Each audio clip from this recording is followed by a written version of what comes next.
Good evening. It's a great night to work for kids in Fort Worth, Texas, and I'm calling this meeting to order at exactly 5:30 p.m. in accordance with the Texas Open Meetings Act, Texas Government Code, Chapter 551. This meeting is officially open with a quorum present. This evening, our pledges will be led by students from Hazel Harvey Peace Elementary School, where Cassandra McAllister is the principal. She will introduce our students who are already at the podium in just a moment, but first, let's please stand to recite both pledges. I pledge allegiance to the flag of the United States of America and to the republic for which it stands, one nation, under God, indivisible, with liberty and justice for all. Honor the Texas flag. I pledge allegiance to thee, Texas, one state, under God, one and indivisible.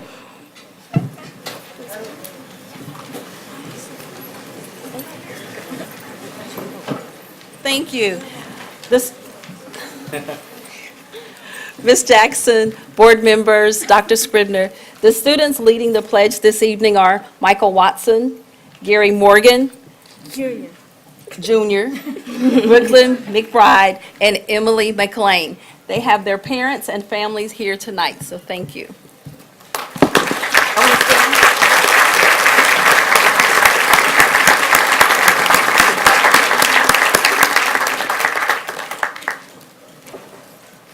You want to say anything about Hazel Harvey Peace? Thank you so much to the students of Hazel Harvey Peace. And at this time, Clint Bond with the Communications Department will help us with some other very, very special recognitions we have this evening. Thank you, President Jackson. Members of the board, Dr. Scribner, our greeters this evening are from the Army JROTC unit at Benbrook Middle High School, where Richard Pendleton is the principal. Would you please join in thanking them for their assistance this evening?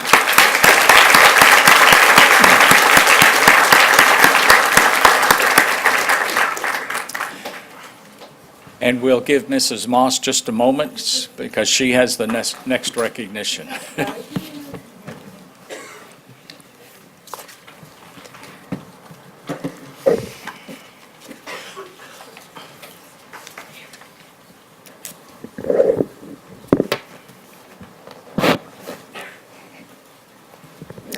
Hello, everybody. Thank you, Mr. Bond. President Jackson, colleagues, Dr. Scribner, it is always a great honor for me to recognize our hard-working nurses, our well-deserving school nurses. You know, school nurses are our greatest asset. We always talk about the students. They are also, but our school nurses go over and beyond. They not only work with the students in the schools, they work with the adults also, because the adults call on them for services. Students in our district are able to fully assess their education because of interventions and actions performed by our school nurses every day. School nurses optimize student health and learning every day of the year. We have some of our school nurses here this evening with us, and I know they're in the audience. So would they please stand so we could thank them for all that they do. This is our Nurse Recognition Day. Thank you, thank you, thank you.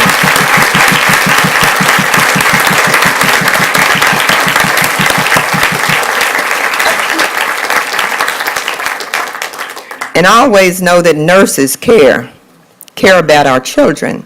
And I'm a registered nurse, so know that I care.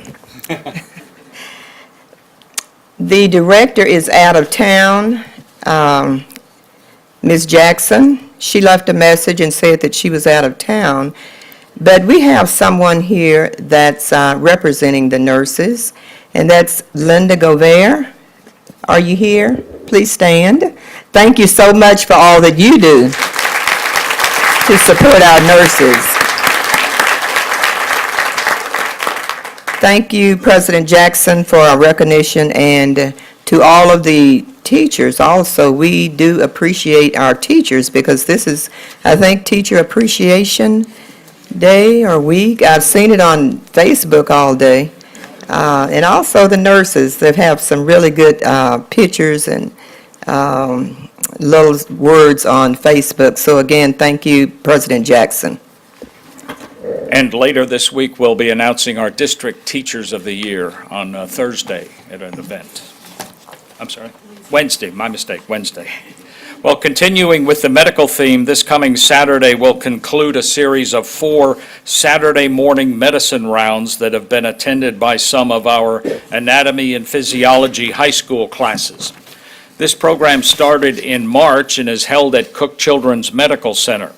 Students have engaged directly with physicians who not only discussed specific medical cases with our students, but also took the time to recount their own personal journeys as they themselves were younger students of medicine. This program was established by Dr. Sampson Cantu, a pediatric gastroenterologist at Cook Children's Medical Center, along with Dr. Clara Cantu, a community organizer with experience in K through 12 and post-secondary education. They were assisted by pediatrician Dr. Kathleen Powderly. Would all three of you please stand, please, just for a moment?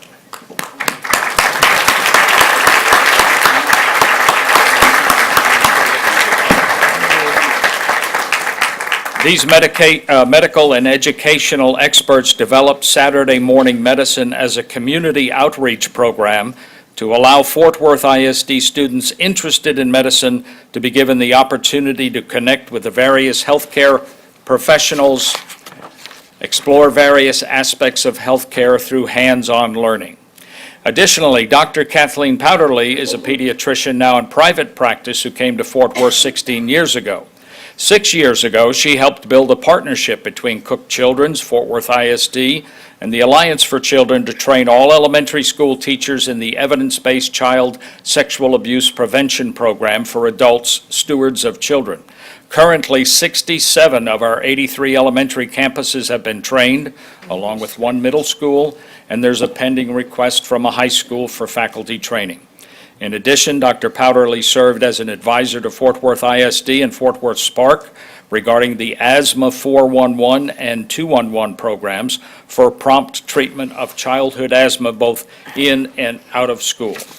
All 3 doctors are here, and we're going to present them with certificates of appreciation.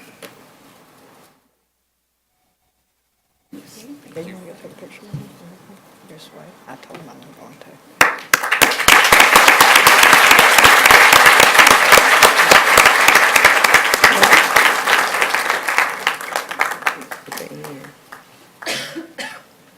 And Dr. Cantu has requested to address the board. Thank you. It'll be brief, promise. Dr. Scribner, President Jackson, and all other board members, thank you very much for having us. It is rather flattering, so we really do appreciate this. Thank you very much for the acknowledgement of our Saturday morning medicine program. Both Claire and I wanted to give encouragement to students who showed interest in the medical field by providing this very, very unique experience in hopes that these students would just continue their interest in pursuing a college degree. We see so much value in providing high school students the opportunity of taking anatomy and physiology. We've really been impressed with the students who've come and expressed just great interest. Asking us questions, we're still having to work on, but it's been a really good experience. We hope to really continue on with this. Thank you very much. Thank you.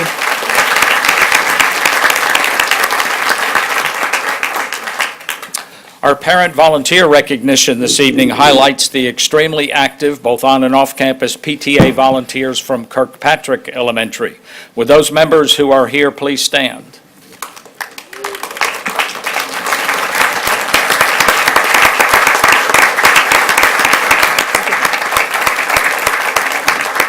These PTA volunteers dedicate their time running the Snack Shack on campus every Friday and every month. They assist the chess team with their tournaments throughout the Metroplex. Family Communications Liaison Araceli Escarino, who is also a proud PTA member and parent, shares that she can always count on our PTA volunteers to lend a hand. Chess tournaments run a full day, and Kirkpatrick students are consistently taking home first and second place. In March, the chess team made it to the Texas North Central Elementary Scholastic Chess Championship in Houston, and last month the team was in Louisville, where students won 13 individual trophies and took home the first place trophy as a team. As the students are competing, the PTA volunteers are behind the scenes taking time off work to chaperone the more than 25 students, supporting the team financially, providing snacks, and always cheering the students on. When asked to share her thoughts, Principal Christine Renteria said, "Our chess parents and PTA are committed to getting a cabinet for our campus to showcase our trophies. Currently, we have trophies filling our library, offices, and classrooms, thanks to our students' achievement in chess. We look forward to the day that the students' and parents' dedication is showcased in a trophy cabinet on our campus." Thank you, PTA parents and volunteers, for all that you do for the students of Kirkpatrick Elementary. And at this time, Family Communications Specialist Jessica Becerra will distribute certificates of appreciation.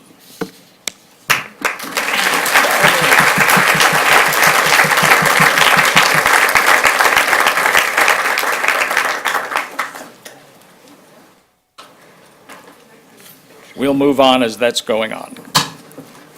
Every year, we take a few moments to acknowledge the accomplishments of our student athletes, both on and off the field. This 34-year tradition was begun by District 4 Representative T.A. Sims. Tonight, we are introducing the middle school scholar athletes. Students are chosen on the basis of their grade point average and their athletic achievement, with an emphasis on the GPA. Students, please stand as your name is called, and ladies and gentlemen, it would be helpful if you would please hold your applause until each school is completed. There's only 2 students for each school. We'll begin with Benbrook Middle School. Whitney Thomas with a GPA of 4.2 in sports of cross-country, track, and soccer, and Florian Moak, a GPA of 4.0, football, track, and soccer.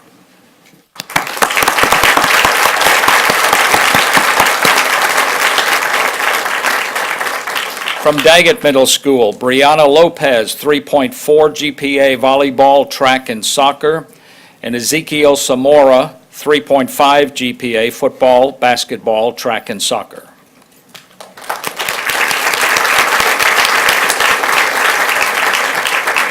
From JK Middle School, Sayara Cox, 3.6 GPA, volleyball and track, and Ryan Williams, 3.5 GPA, football, basketball, and track.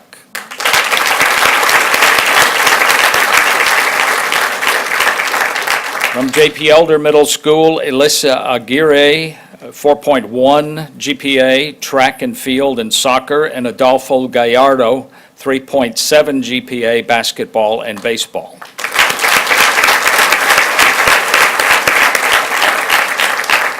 Forest Oak Middle School, Raquel Sewell, 3.7 GPA, track, and Ali Ahmad, 3.3 GPA, track and soccer.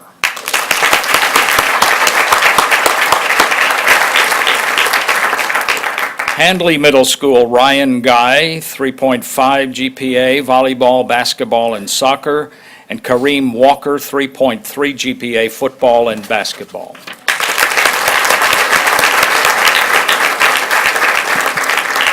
William James Middle School, Jennifer Salgado, 3.7 GPA, track and soccer, and Micah Warfel, 3.9 GPA, track and soccer.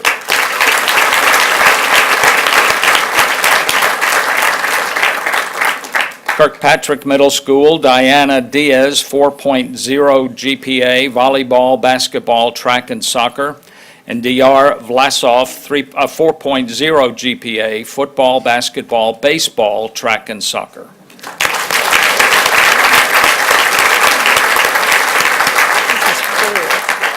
Leonard Middle School, Jacqueline Mendoza, 3.8 GPA, basketball, track, and soccer, and Esteban Rojas Aguilera, 3.7 GPA, football, track, and soccer.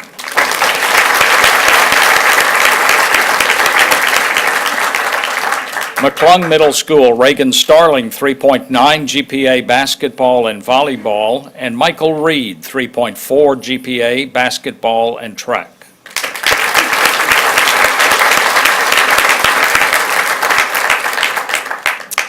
From McLean Middle School, Margarita Larson, 4.0, cheer and track, and Joshua Velasquez, 3.9 GPA, cross-country, basketball, track, and soccer.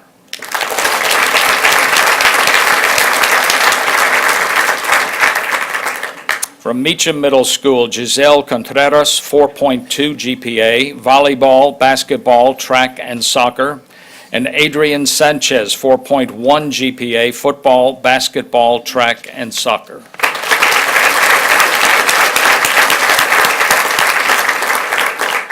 Meadowbrook Middle School, Susan Martinez, 3.8 GPA, volleyball and soccer, and Delphine Iraducunda, 3.7 GPA, track and soccer.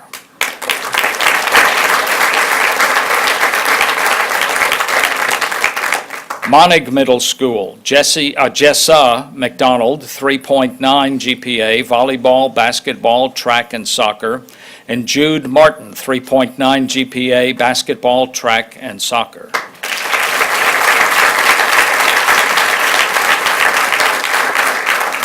Morningside Middle School, Marissa Perez, 3.6 GPA, basketball and soccer, and Assad Mohammed, 3.5 GPA, football, basketball, and soccer.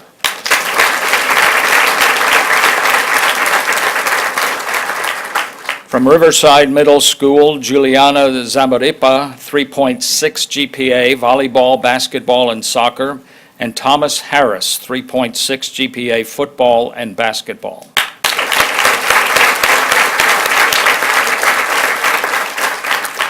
From Rosemont Middle School, Angelique Batamuriza, 3.8 GPA, volleyball, basketball, and soccer, and Richard Perez, 3.7 GPA, track and soccer.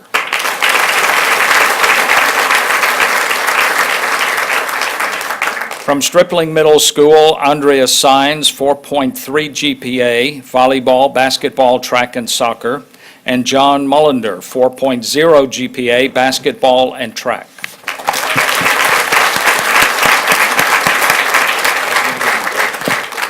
From Wedgwood Middle School, Jakaya Haley Batts, 3.8 GPA, volleyball and track, and Raymond Gorvey III, 3.6 GPA, football, basketball, and track.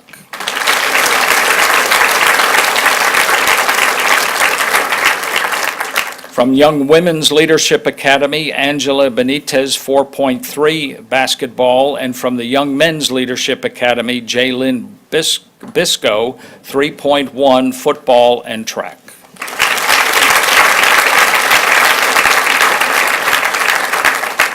This concludes the middle school scholar athlete introduction. Would all the middle school coaches present please stand, or if you're already standing, wave a hand so we may recognize your efforts.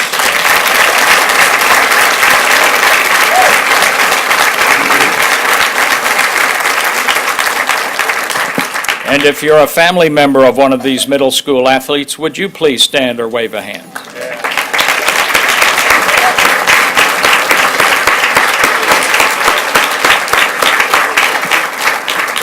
And our interim athletic director is Dr. Lisa Langston. Thank you.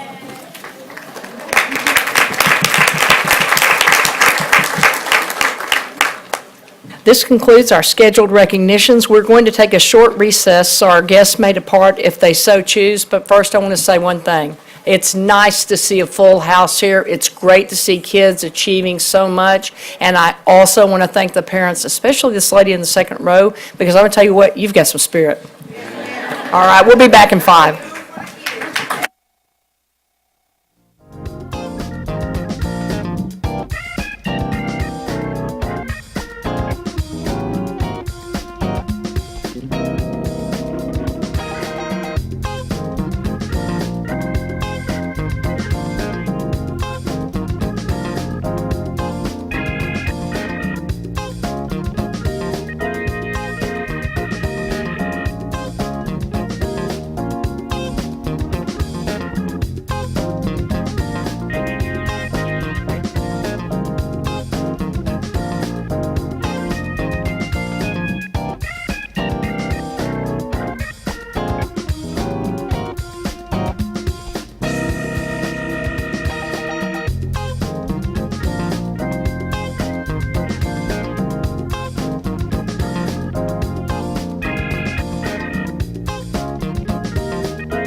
just need to find my little script. Yeah, that'd be great. Thank you.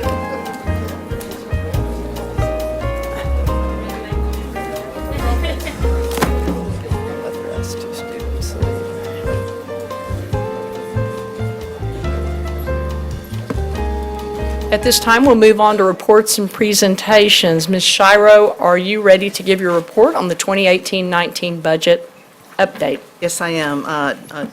President Jackson, Dr. Scribner, and members of the board.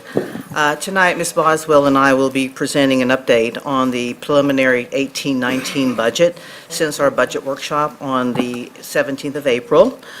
As discussed at that time, this is the second year of the biennium, so there's no new formula, no new state aid. And as in all urban districts, we're experiencing a decline in enrollment and corresponding decline in ADA. While our local taxable property values are increasing, that has a negative impact on state aid as that actually reduces. So tonight, I'm going to go over our 18-19 budget. We have been attempting over the past couple of years to right-size this organization, considering that our payroll and benefits exceed 86% currently, and that we are striving to keep every dollar possible in the classroom. With that said, we will look at the fund balance projections. Here you'll see actual audited fund balances for the years 14 through 17. And for the school year 17-18, which is on the far right column, I anticipate expenditures to exceed revenue for a deficit of approximately $5.5 million, which is based on taxable property values of $36 billion, ADA at year end of about $77,974, and calculating expenditures at 94% of the budget.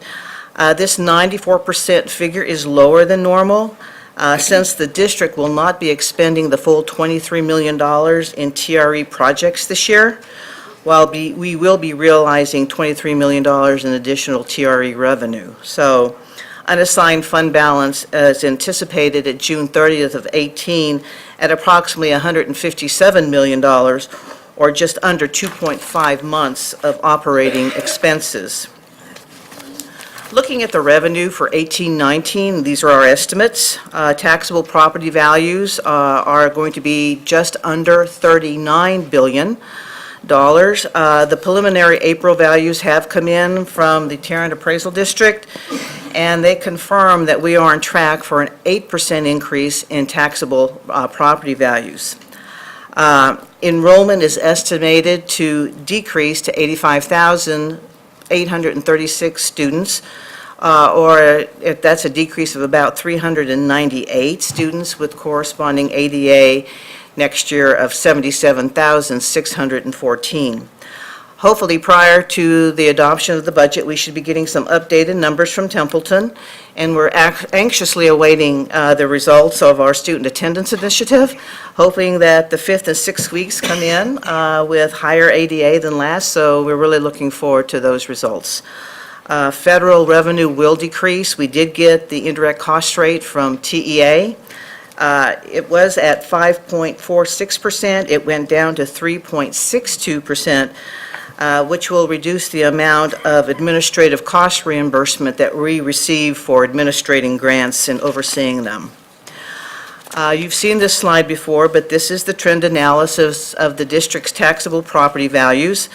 With the good news is there's going to be strong economic growth and outlook for the Tarrant counties and surrounding areas through 2021. And we're looking at taxable property values to increase to over $42 billion by 2021. On the converse side, the outlook for increased enrollment over the next 3 years is not positive. It's looking flat or slightly declining and through 2021. Based upon Templeton's most current projections, we're looking, as I said, as a decrease next year of 398 students, a slight uptick in 1920 to 113 additional students, and then followed by a decrease in 2021 of 365 students.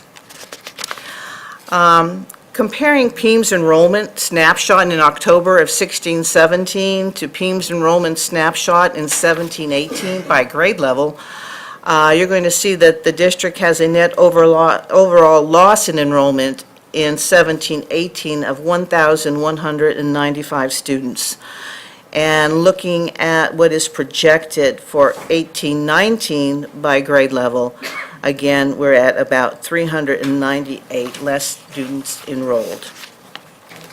So let's look at the revenue for the 18-19 school year. Our local tax collections are estimated to go up by $41 million.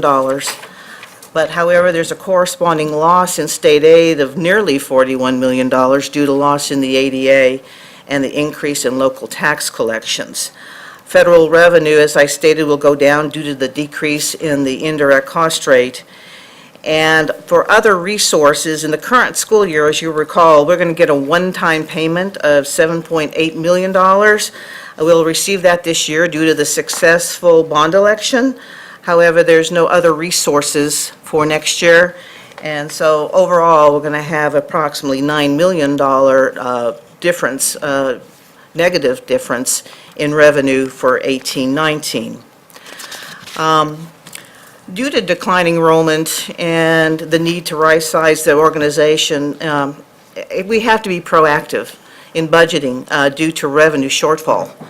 And so we looked at the 18-19 budget reductions very seriously. And we did look in the form of campus leveling, in the review of staffing guidelines. We looked at our own department budgets. We reduced them substantially. We looked at overtime, extra duty, temporary help. We're going to cut that due to TRS compliance rules. We're reviewing vacancies at central admin. We're looking at rehires before we rehire them based upon need. We looked at travel. We looked at utilities. We looked at any number of other areas in the form of supplies, materials, and contracted services in order to reduce this budget to the extent that we could.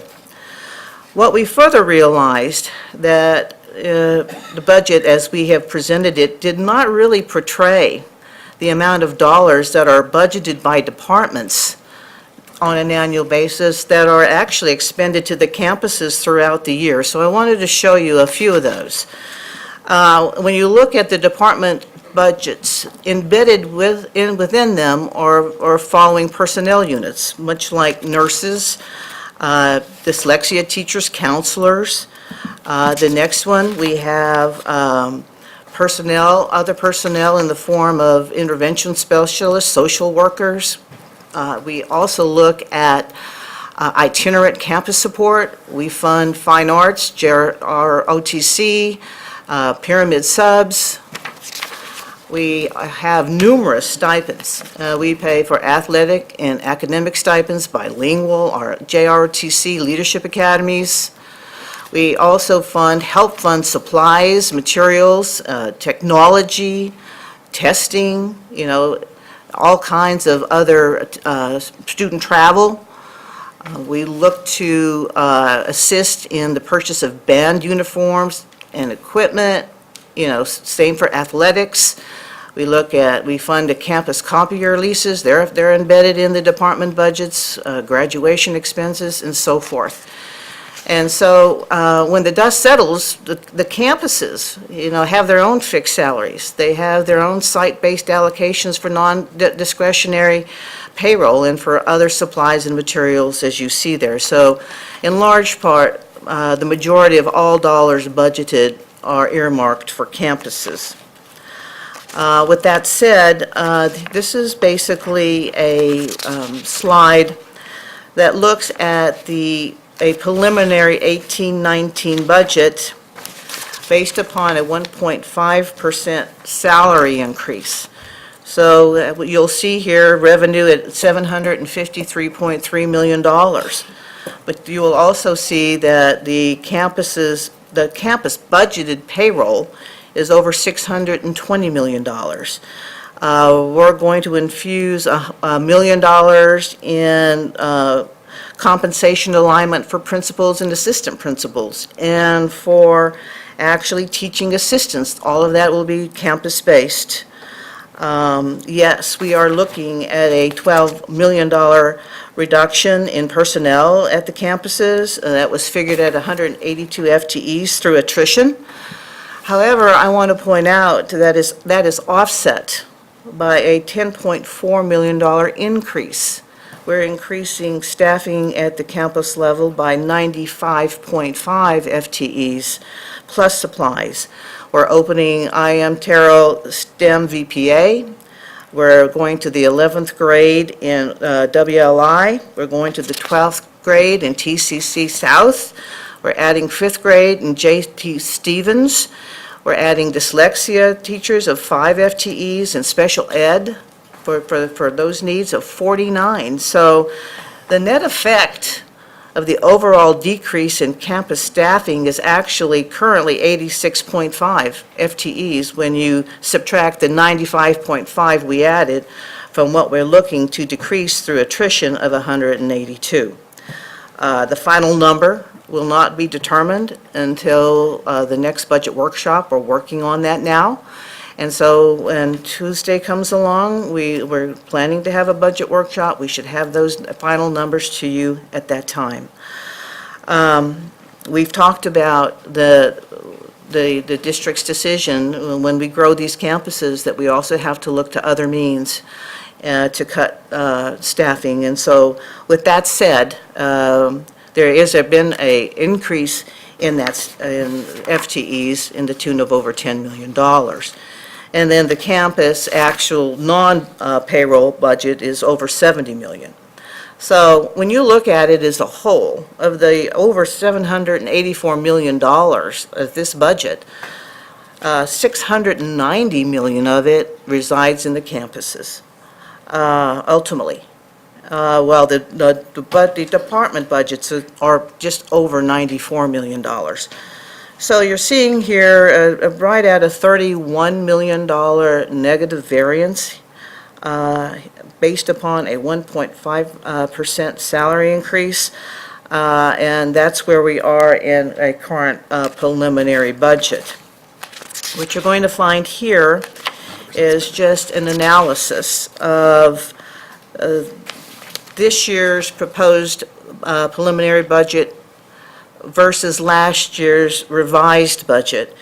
And if you look across the lines, you're going to see that total campus expenditures in this current school year are right at 86.24%, while what is proposed in the 18-19 school year is right at 88%, while the department budgets this current school year sit at about 13.76%, while next year they're looking to be around $94 million or at 12% of the overall budget. So we're very pleased that those are the percentages and that we're seeing a slight decline in payroll of about 85.56% of our overall budget. The next steps is to meet back next Tuesday to go over this in more detail. We'll be getting additional information, as I indicated, prior to the budget adoption. We're continuing to look at budget reductions. And so with that, we're going to adopt a budget on the 26th of June with the board's approval. And with that, I will now ask for any questions.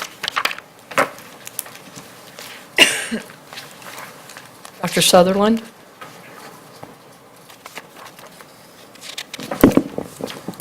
Thank you, President Jackson. I appreciate the opportunity to comment and have a couple questions on this. My first question has to do with the preliminary budget, which was presented on April. You predicted a 3% decline in ADA. Can you tell me how that was constructed? Well, the ADA is a component of enrollment. Yeah, I understand that. How was the 3% determined? Where did you get that number? Well, we get that from Templeton Demographics. It is an enrollment projections that we receive from our demographers that we use not only for budgeting, but for future budgeting purposes. And as they come in, we basically amend the enrollments and corresponding ADA accordingly. So you're telling me that the 3% was projected by Templeton, is that correct? Can you send me a copy of that prediction? Thanks. My second question has to do with the budget that was presented in April. It indicated a reduction of 175 teachers. Can you tell me where that number came from? That came from initial review of staffing ratios, all right? And it's a formula. And you look at current staffing, and it looked at the core teachers at secondary, and it's formula-based, and based upon a formula that was utilized, it came up with approximately 216 teachers if you had moved to a 25-to-1 in core, and it also recognized approximately 7 assistant principals. If in fact you would adhere to those ratios. So that equals 223 FTEs. We realized at that time that basically we would not ultimately end up with 223 FTEs, and we budgeted on 175, knowing that, it's a formula, knowing that principals will have input, knowing that we look at the ultimate needs of the students at the campuses. So it was a formula, and then we work down from that formula to see exactly what number we can derive. Can you send me a copy of the calculation of that formula as well, please? I mean, I know the staffing ratios. I have, I'm going to be very brief, but this is very serious stuff. I happened to come across something rather odd yesterday when I was working on this data. It was a paper that I wrote last year on the budget. And in that preparation, you presented data showing that the Fort Worth ISD had the lowest student-teacher ratio in our secondary schools of any of the, I see 7 major schools at 14.5, the highest one being Houston. All the other ones were in the 14 and 15 level. The result of that, for some reason, the district in its ultimate wisdom decided that it was going to increase the student ratio from the 14.5 to, would you believe this, 25-to-1 over a 5-year period. Let me point out to you that none of the other school districts had a ratio like this, anywhere near it. The highest one was Houston, the next highest one was El Paso with 15.7.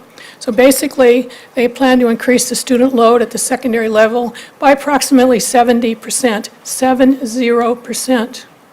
This is absolutely unheard of in the annals of planning for education. So my last question, and then I have a couple comments, is do you still plan to abide by this plan, Dr. Scribner? Would you like me to respond? Yes, I would. Thank you. President Jackson, members of the board, I would like to see where those numbers are coming from. I think that sometimes the reports can lend themselves to an apples and oranges comparison. On the one hand, we look at the adults to student ratio, which includes things like counselors and social workers, intervention specialists, and on the other, the teacher-to-student ratio. That'll be important. That came right out of your budget. It'll be important for me to take some time and take a look at that. All right, I'll be happy to send you a copy of it. Can you bring it back, please, because I'm not finished. I'm not finished either. Okay. This is a budget development process. It's a process. The first step, like when we write a paper and do a draft, we have a proposed budget.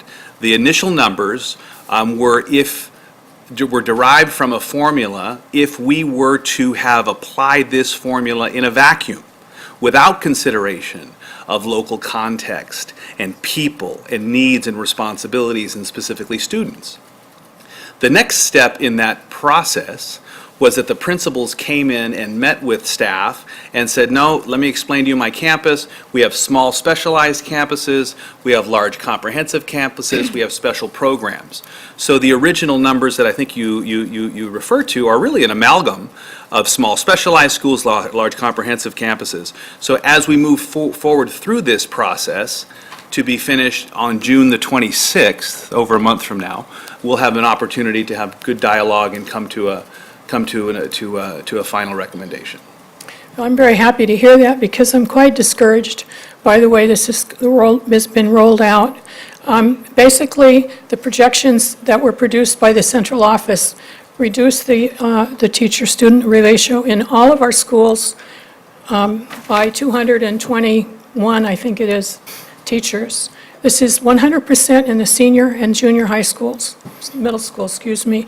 There are no, despite the fact that, according to these numbers which we got in April, the only sector that lost students was the elementary schools, and they are not slated to lose any teachers at all. I'm not complaining about that, okay, because we have very strict rules on how many students there can be, and we have to file excuses with TEA if we go over that. So this is fine that we didn't take any teachers.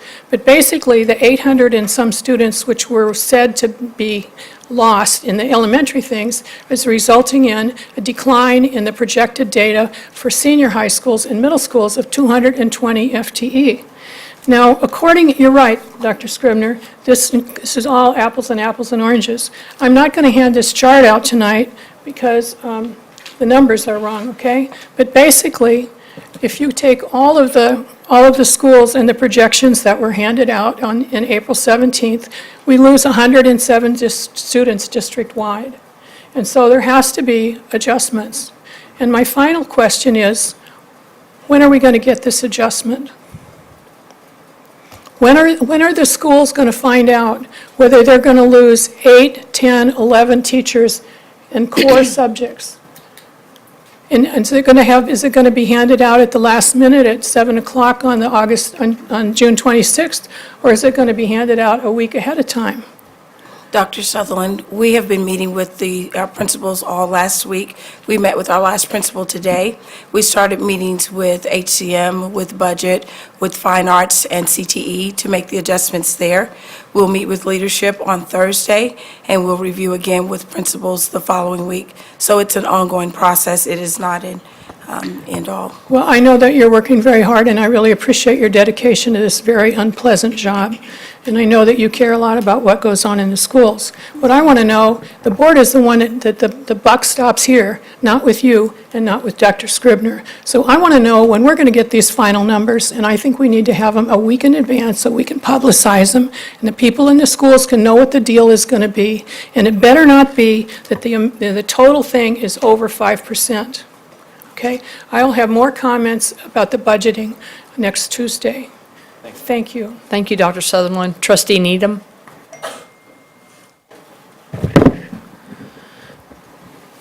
Thank you, President Jackson. Ms. Shiro, thank you for a very comprehensive budget and easy to understand as explained by you. I have a couple of questions. Is the Templeton project enrollment to go down the next few years because of charter schools or what? Yes, it's charter schools and birth rate. The birth rate is down. Declining. And so those are the two major reasons why the enrollment is down. So we've topped out this year, it looks like. And in fact, last year. if I may, President Jackson, Ms. Needham, we attended a meeting with the Texas Urban Council of all the superintendents of the large 8 districts, and this is a pattern that's hitting all urban centers. Primarily as a result, well, there's 3 real focus areas. One, as was said, was birth rate. Surprisingly, after the Great Recession of 2009, the birth rates fell off, and as a result, you're seeing low numbers, as was pointed out. Our lowest numbers are in elementary, not in middle and high school. Charter schools are also entering into the markets and creating a great deal of competition, and gentrification, quite frankly, in a lot of the urban centers where real estate patterns are changing and houses are becoming more expensive and families are moving away, whether it's Houston, Dallas, Austin, Aldine, El Paso, San Antonio, Brownsville, all with significant decreases. So this is a pattern, and we're going to have to right-size our organization. As was stated earlier, we'd gotten a little comfortable in previous years, and the industry average of expenditures for salary and benefits in a school district is about 85-86%. Right. We'd creeped up to almost 89. And so here's an opportunity for us to get back to where we should be. And thankfully, for the TEA rules on elementary, we didn't see the same kind of slide or growth there. One more question. In some of the past years, we have gotten a list of requests for new items to be budgeted or added to each departments. Is it not too much trouble to show us what those requests were and how many were approved and how many were denied? Yes, I'd be happy to. We can bring that on Tuesday to a budget workshop or provide it earlier. Can you provide it Sure, of course I can. Friday? Of course I can. That'd be great. There's not many requests for increases in departmental budgets. All right, so or maybe zero. You've taught them well. I don't think it's going to be a long report, let's put it that way. Okay, thank you very much. Thank you, Trustee Needham. Trustee Moss? Thank you, President Jackson. Dr. Shiro, thank you for the report and your department. I do understand, after you explained the budget, then you started talking about the additions. So we are bringing on as many additions as we are, I guess, cutting or whatever, but it's not really reducing our budget. There's a definite offset, we're trying to reduce the budget, through some staffing to the tune of about $12 million, while we're adding about $11 million back in the form of additional FTEs. Right, that's what I was saying, I understand. That's where we are. But I have a question about, Dr. Scribner said that it's a process, and so because it's a process, or these are not our final numbers, right? No, ma'am. Okay, so I'll wait for our final numbers. And you talked about assistant principals, and we were going to cut. So would we still have at least a principal and assistant principal at each school? Yes, ma'am. Okay. Every school, even in the elementary. Okay. Well, I will wait for the June evaluation, because I think when you bring it back the next time, I think we'll see some different numbers and different explanations. But thank you for the report. It's just so many numbers. And when you look at the numbers and you look at what we're cutting, we have to really make sure we look at what we're adding. Yes. And we have the new STEM and Performance Arts School coming, I think it'll open in August, Yes, it will. and some of the others, and then it's just so many other variables. So thank you. You're welcome. Thank you, Trustee Moss. Trustee Luis. Thank you, President Jackson. On page 2 of the report on restricted and committed assigned, that $27 million, what is that for? Oh, from 2016 to 2017 was like 49, and then goes down to 27.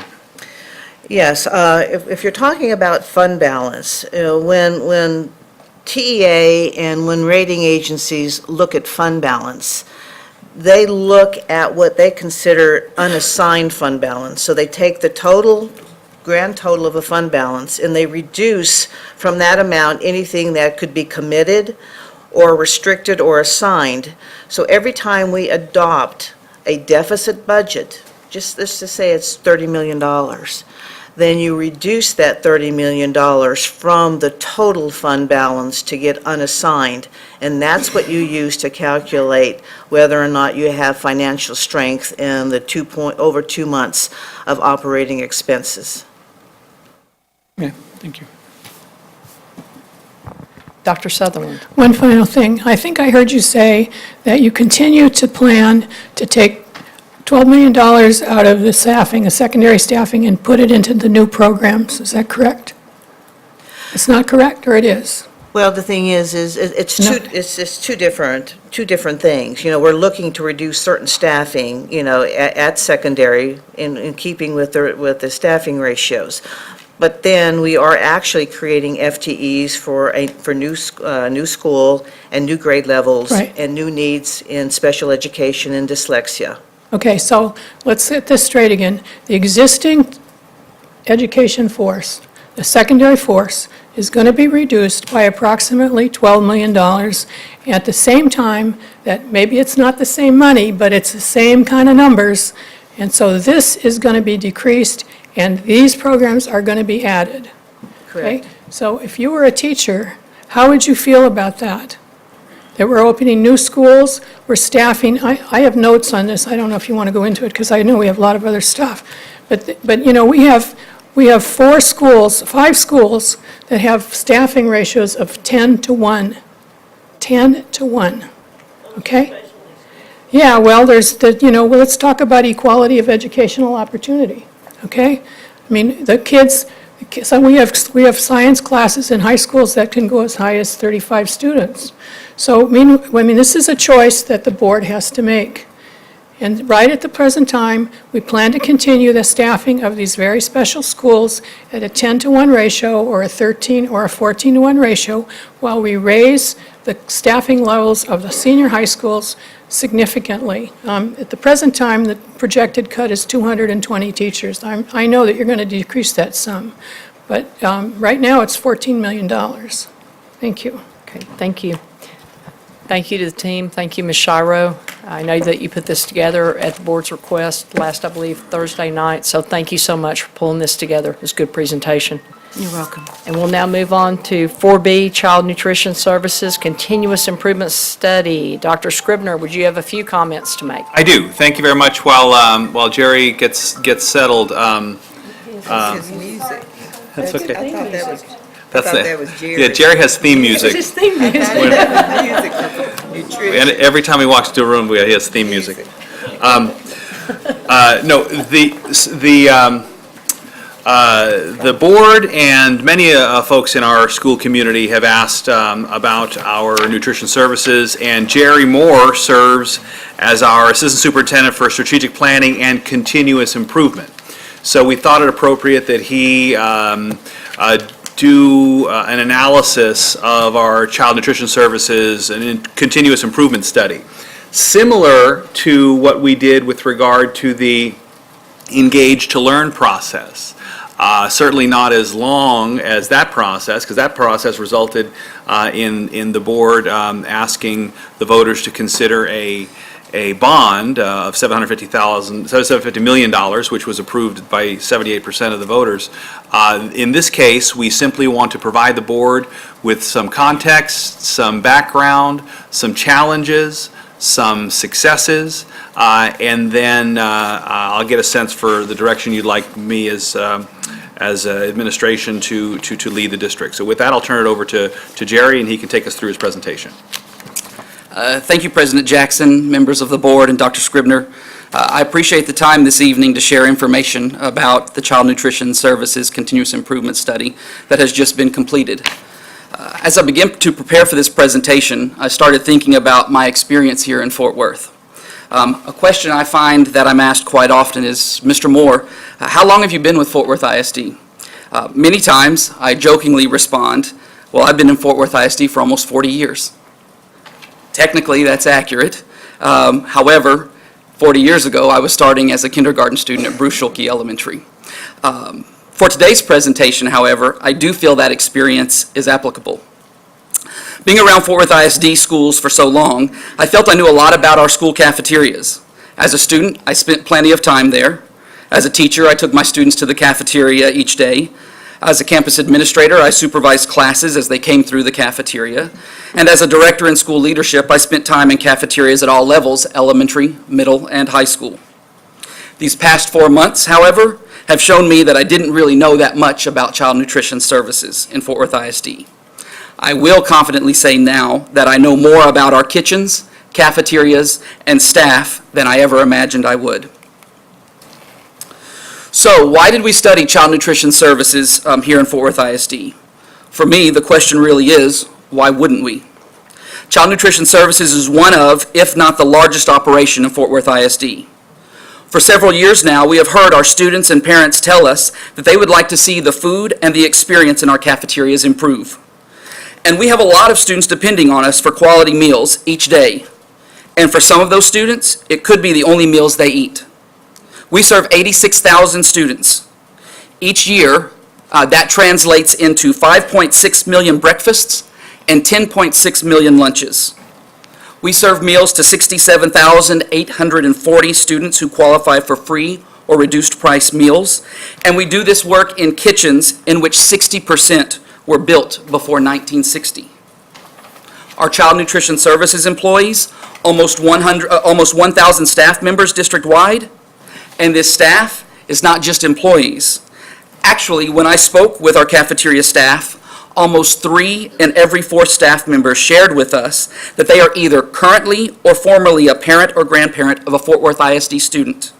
These employees are not just staff, these employees are members of our community. All of these are reasons for us to study child nutrition services. During my research preparing for this study, I found that the last time we brought information to this board about child nutrition services was back in 2013. There have been quite a few improvements in these last 5 years. For reference, in 2013, the focus for improvement was access to meals and improved facilities. This was the right focus at that time. In fact, since the last time this board received an update, the following improvements have taken place. Our Community Eligibility Provision Program has expanded into 96 of our campuses.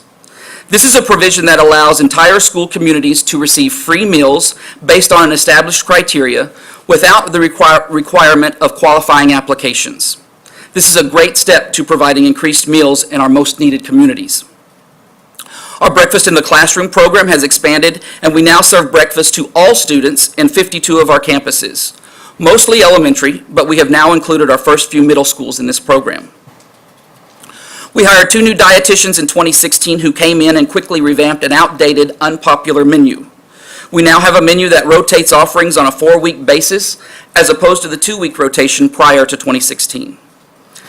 This menu change now also takes into account our students' feedback through taste tests before we implement new products and ongoing ratings of offerings using our Menu Rater online application.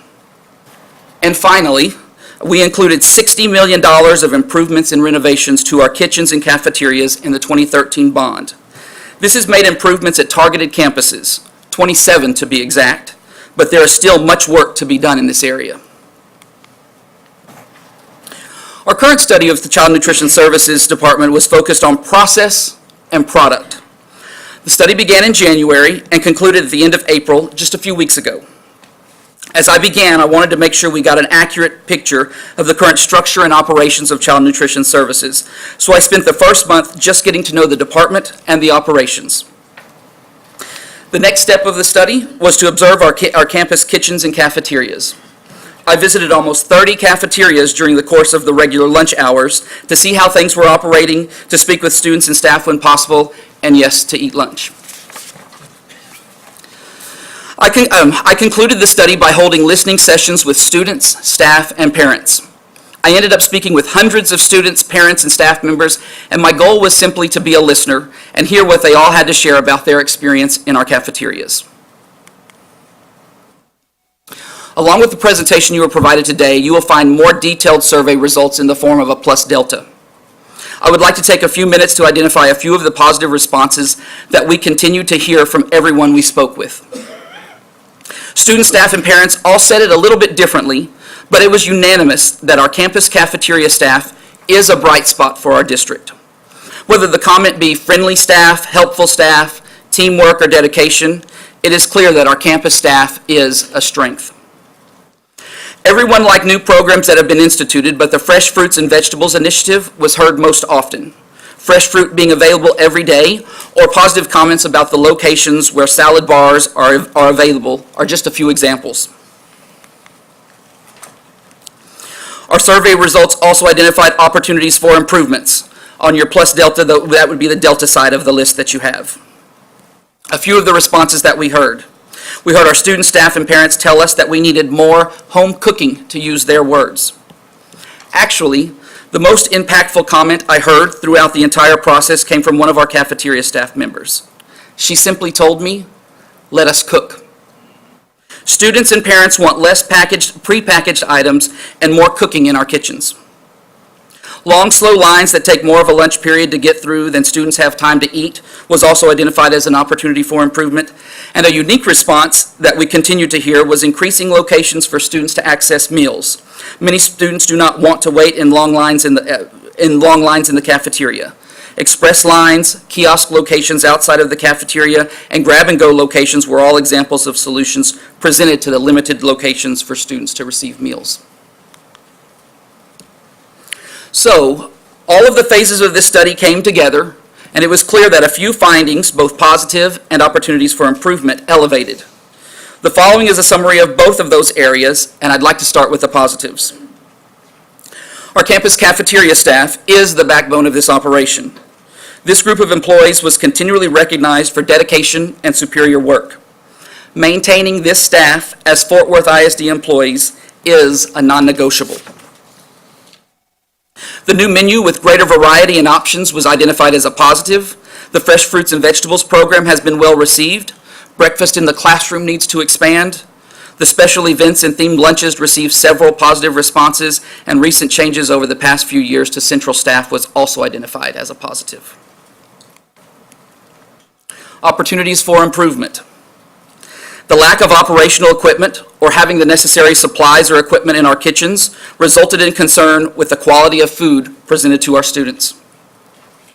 Communication between Central Child Nutrition Services staff and campus Child Nutrition Services staff was also identified as an opportunity for improvement. We heard our employees, students, and parents ask us for more home cooking in our cafeterias. And the cafeteria environment, the long lines, limited meal delivery options, and not enough time to eat were all also identified as areas needing improvement. So, how do we proceed? I would like to share 3 options that will result in improvement to our Child Nutrition Services Department. Option A, increase capacity to repair and replace kitchen equipment for more efficient and effective food service. Maintaining food service equipment is the responsibility of a small maintenance staff inside of the Child Nutrition Services Department. Let me share with you an experience that I observed. Let's start with Eastern Hills High School. We have a great cafeteria manager at Eastern Hills High School. This manager visits Eastern Hills Elementary every morning on her way to work, at least during the time that I visited, to fill a bucket of ice because her ice machine is not working and she's waiting for repairs. Northside High School. When I visited, the walk-in refrigerator at Northside High School was not working, and fruits and vegetables were being stored in drink coolers. Similar issues were seen around this district. Second option, in option A, is to institute semi-scratch cooking in meal service. Remember, I told you I was a student here in Fort Worth ISD. Do you remember the days when you would go to school and you would smell the fresh rolls baking or the chocolate chip cookies? I do. I knew exactly what to expect in the cafeteria when I went there. We need to do more scratch cooking. Remember, let us cook. We need to provide additional training and support for our campus child nutrition service staff. If we're going to make changes, our campus staff have to be prepared to be successful. Additional meal preparation training and working equipment that supports our staff is a necessity. And we need to provide alternative locations and means for students to receive meals. Students don't always want to go to the cafeteria. Grab-and-go, kiosks, and express line options need to be expanded. Option B. All the actions that we identified in option A, as well as a restructure of our Child Nutrition Services central office. We must have a central structure that is prepared to support new and innovative approaches to providing quality and responsive meals to our students. And finally, option C. Still, all of the actions identified in A, this is still the improvements that we need to see. But in support of this change, look to external support in the form of a request for proposals for contracting of food services that will assist in the central office restructure that is needed. I will reinforce one more time. This option would have us maintain campus-based child nutrition services staff as Fort Worth ISD employees.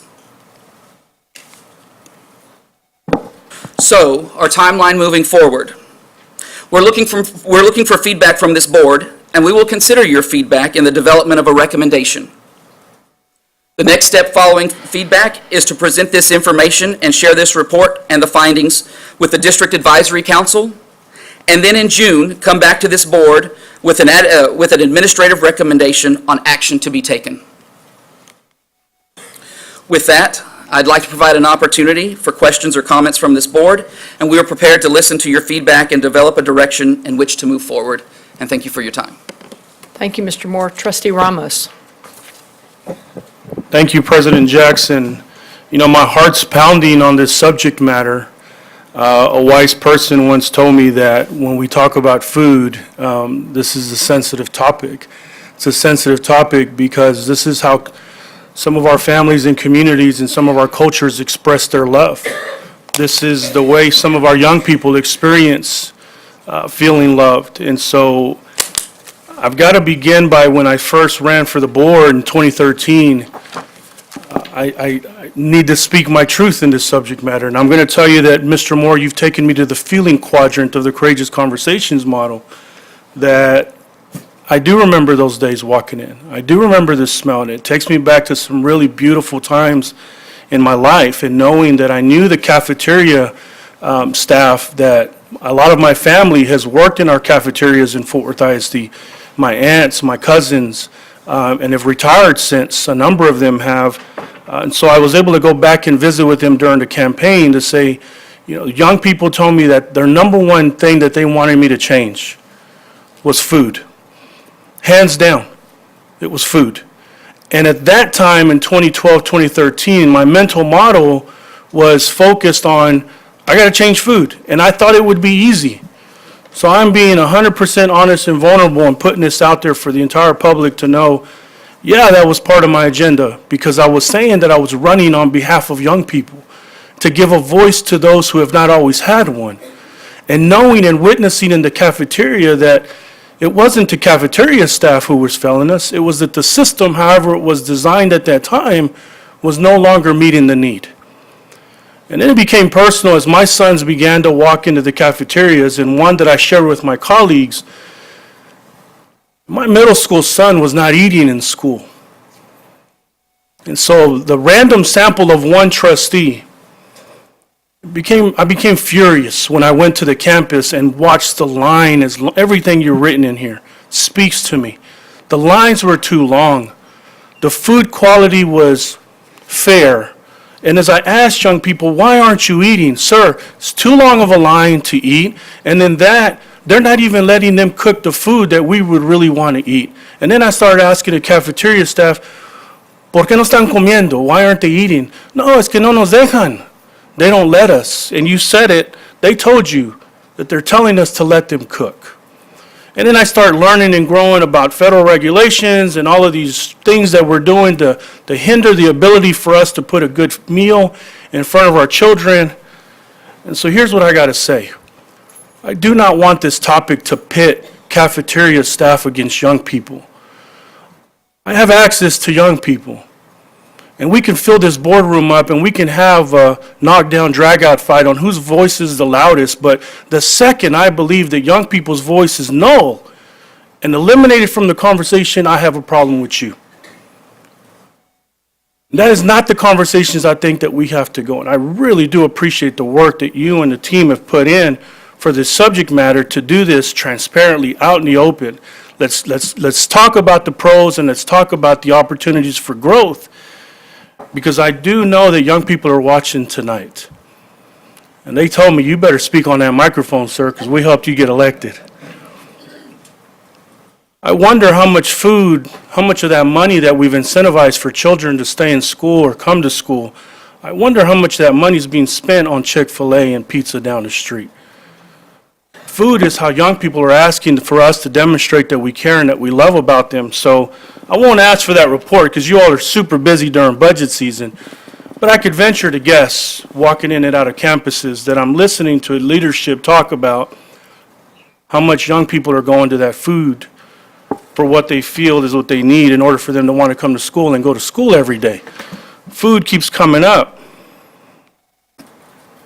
I'm ashamed to say that we've been able to tackle racial and ethnic equity before we even touched food.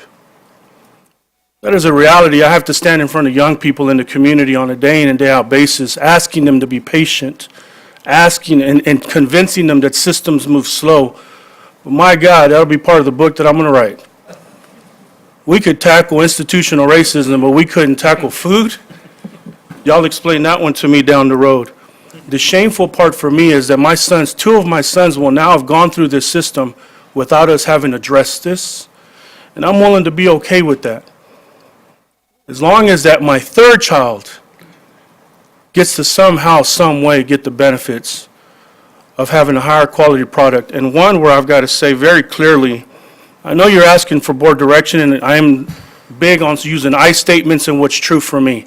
What is true for me as one trustee from District 1, I want us to assure our cafeteria staff that whatever decision we go with, they are safe. I want to assure them that we need them and they're not going anywhere. And as the term has been used, aquí estamos y no nos vamos, I want that same message being sent out in the community that we need more of them. With that heart, that love, that passion that they give to our children. And so as now we've realized that we've got some obstacles within our system that we can address, I got to also say this clearly.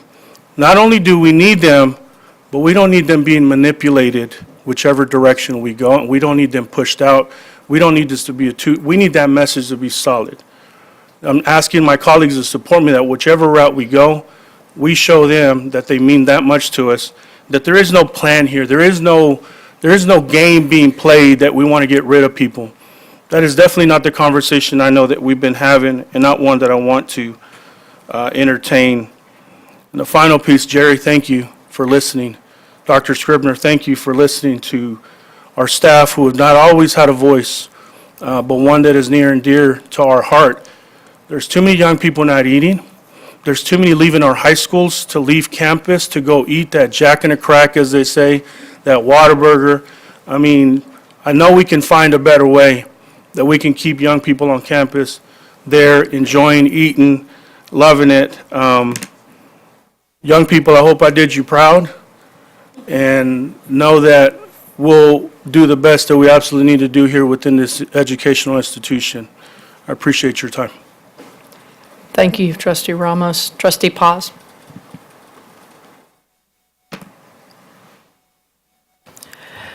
As soon as I saw Cinto's name come up on the board to speak, I was like, God, man, I've got to follow him. I will say wholeheartedly ditto everything that he said. I too have children in Fort Worth ISD in the 1st and 4th grade. And their love for our cafeteria food ebbs and flows, and it seems to be on a trend for how often I'm home to actually cook for them. But over the last 2 years, they're coming home hungry and they're complaining more, and they are not happy with the food. And this is an issue that I've been relatively quiet on because Mr. Ramos has been kind of leading the charge with it. But this is important for us to get right because, you know, as our children are engaging in athletics and they're busy and they're active and they're learning, they need food to fuel that learning. I do have a couple of questions, but with talking about how important that this is for our kids, I also have to echo everything that he said for our cafeteria workers, and this is something that is also personal for me. I was raised by my grandmother, who was a cafeteria lady, and that was not very fun when I was in high school, and my grandma was a cafeteria lady. But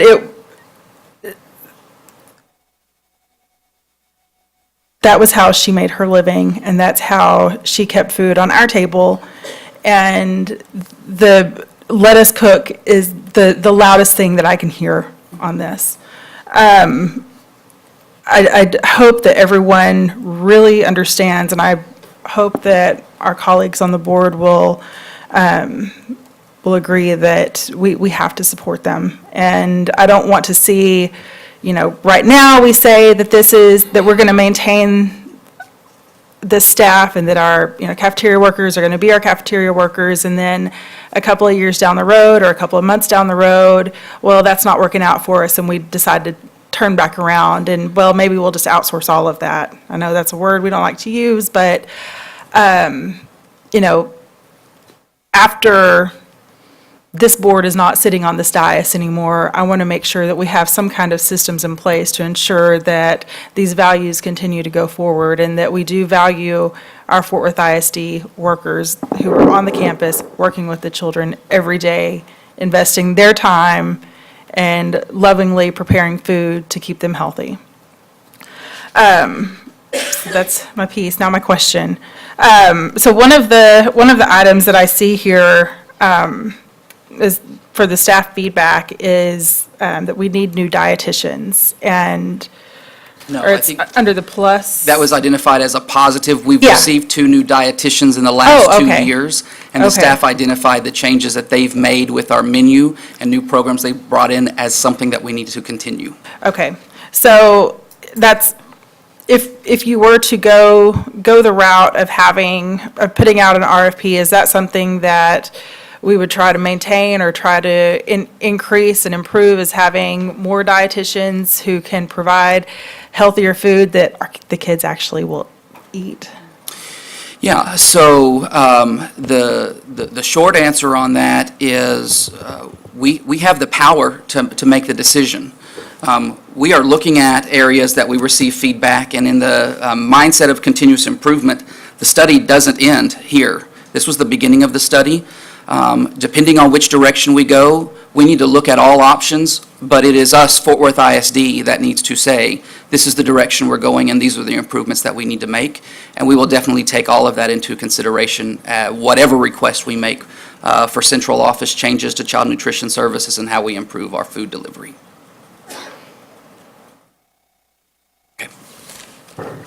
Thank you. Jerry, thank you for undertaking this. This is a tough job, and you had a great presentation tonight. I believe our students depend on dietary team biochemically for their fuel. I think more importantly than they ever have, this district has more kids that are hungry. And I have a concern that we're not doing what some of the other urban districts are doing, and that is taking care of our kids on holiday breaks and at spring break and summer feeding. I think we can do a better job, and I think that's something we need to look at. I also think that our dietary staff does more than just biochemically fuel our kids, and we've all said it up here. They love our kids. Yeah. And they're one more touch point for our kids, one more reason our kids come to school. And they're important to us, and they're valued members of our community.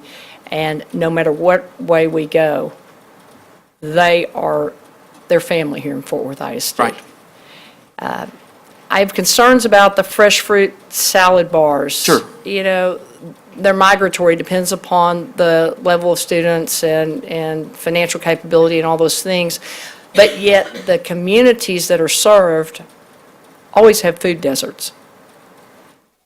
We can't get salad bars in certain schools. We don't get feedback on whether the salad bars are working. And I'm concerned about that, because kids benefit, especially at early ages, if they have that type of food. So that's something I'm very interested in.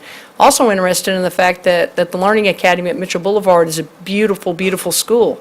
And everything there is great except one thing. The line takes 3.5 to 5 minutes for a child to get through, and they don't have that much time for lunch. We could have made it a 2-sided line, but we didn't. And I have to say, what was Child Nutrition Services thinking? I don't know. And if they weren't thinking that time, please let's think the next time, because kids deserve that break in that time. And the last thing I want to say is our kids don't have the money, the disposable income to go to a food service truck daily. but yet I see them walk off of every campus that I visit at the secondary level. I see them walk off either after school or at lunch if it's not a closed campus to eat. And that's wrong, because the taxpayers are funding us to provide them food that they will eat. And I know that we all agree, but I think it's time that we get this right, and I just appreciate the work that you've done, and I thank you for it. Yes, ma'am. Mr. Robbins. Thank you, President Jackson, and thank you all for your study. It's extremely important. I, too, remember the smell of rolls, and I had a study hall in the cafeteria in the morning, which was very, very hard. It made me very hungry. And I had to wait 2 hours or so before I could eat. So I think it's very important. The passion that our food service employees has is very important, and I'm not sure all of our employees are as passionate about our students as the food service employees are. So they can feel that, and it's important that they feel that. It's important that all of our employees provide that kind of encouragement and emotional support that they need. I am amazed at the number of meals that we serve and the number of kids that we serve at no cost. I think that's something that's just absolutely vital. And as has been said, many of our kids, this is the only time they get to eat. So it's really important. I do think that the quality of the food, the nutritional value of the food is important. I'd like to see us have community gardens at a lot of our schools that the kids are growing and nurturing and eating. I think that could be an area, should be an area that's explored. I do think that salad bars are needed everywhere, not just in certain schools. If we're going to be a Blue Zone supporter, then we need to not be by zip code. It needs to be everywhere, all across town, and encourage our kids at an early, early age that eating properly is going to help them not only survive, but to be better educated and to be more healthful and pass that on to their families and through their families. So this is all very, very important. I remember last summer when we had a bunch of food nutrition employees come talk with us, that they frequently said, you know, we make suggestions for improvement and they just don't go anywhere. And a lot of the suggestions that we've already received, we don't have to wait to try to employ them. We should go ahead and start employing them now. I am personally interested in having some food service employees at the top that are really very professional at what they do and that really can help us provide all the nutritional food that we need to provide to all of our students. So I'm interested in that possibility and hope that we are able to support that and appreciate the report and what you're doing. Thank you. Thank you. Thank you, Mr. Robbins. Trustee Moss. Thank you.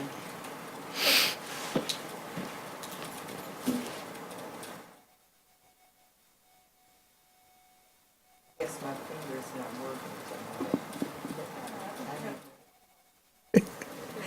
Thank you, President Jackson. Thank you, Mr. Moore, for the report. I remember it's been a couple of years when Congressman Vesey talked to several board members about when he visited his child's school. His child is in Fort Worth ISD, and talked about how the students were wasting more food than they were eating because his child would never drink the milk. And he talked to us about when would we take steps to improve our dietary services. So I remember that. I have a couple of questions. In food service and in the cafeteria, what does the child have if he's going through the line to purchase his meal? If he's on free and reduced lunch, does that child have a certain card or what happens? Yes, ma'am. So all students have an identification number that they input into the computer. So there is no special card that identifies a free or reduced lunch anymore. Every student, even if they are paying, still enters their number and they have their money on an account. So everyone checks out through the line the same way. Okay, so now we have more students registering for free and reduced lunch, parents. Excuse me, yes. Actually, one of the programs that I refer to, the community eligibility provision, that allows us to qualify students in an entire campus Oh, okay. through criteria without having to take applications. We've expanded that into 96 campuses moving forward, and we'll continue to look at the guidelines on which campuses can qualify for that provision, and that will gain us even more access for students to free meals. So if you have a family where the excuse me, the child is in elementary, it would include the child that's a senior in high school. Yes, ma'am, that's a great question That's- also. And when a family does fill out an application, that does apply to every student in the family, so you wouldn't have to fill out multiple. If you identify that you have siblings in different levels, they would go through the qualification at the same application as well. Oh, thank you. And Mr. Robbins talked about Blue Zone, and we think about health and wellness, and if our students are really receiving the nutrition they need in order to be healthy. So I'm really in support of the salad bars and the fresh vegetables. But now I'll have to be honest, I do not remember in school the fresh bread and rolls and all of that. I don't remember any of that because I think I was taking my lunch. Okay. So it was a little different then. But I'm really in support of child nutrition services in providing more nutrition meals. I don't know, everything has been said, so I just really support the board making that decision of what we were taking the next steps. But I don't know, is it any steps that we could take when you talk about RFP? And if you talk about contracts, do you include the employees in the contract as far as they continue to be, they remain Fort Worth ISD employees? Yes, ma'am. If that were the direction that we were to go, that is 100% within our control. And in my report, and I've heard it from this board as well, we would clearly state that campus-based employees for child nutrition services would remain now and in the future employees of Fort Worth ISD. Okay, well, thank you. And the last thing I just wanted to say, when we started talking about this, I was really I was not sure which direction I would go. So I really took it upon myself to go and visit, to actually see what was going on with other groups. So I did have an opportunity to see a cafeteria that had the 3 or 4 different lines, and so the students actually entered the line according to the food they wanted to eat that day. So I thought that was really great, and they didn't have to stand in line. Plus, they had little food courts in their school, in different areas of their school, so they were able to go and I guess read or do their lesson while they had their lunch. But anyway, it's very interesting. Thank you. Yes, ma'am. Thank you, Trustee Moss. Trustee Sims? Thank you. And thank you, Mr. Moore. One thing that I really don't understand is how we can have catering in our schools and kids enjoy that. I've been on campuses where the students cater the food, and it's delicious. So I'm wondering why we don't use that same concept in feeding our kids every day.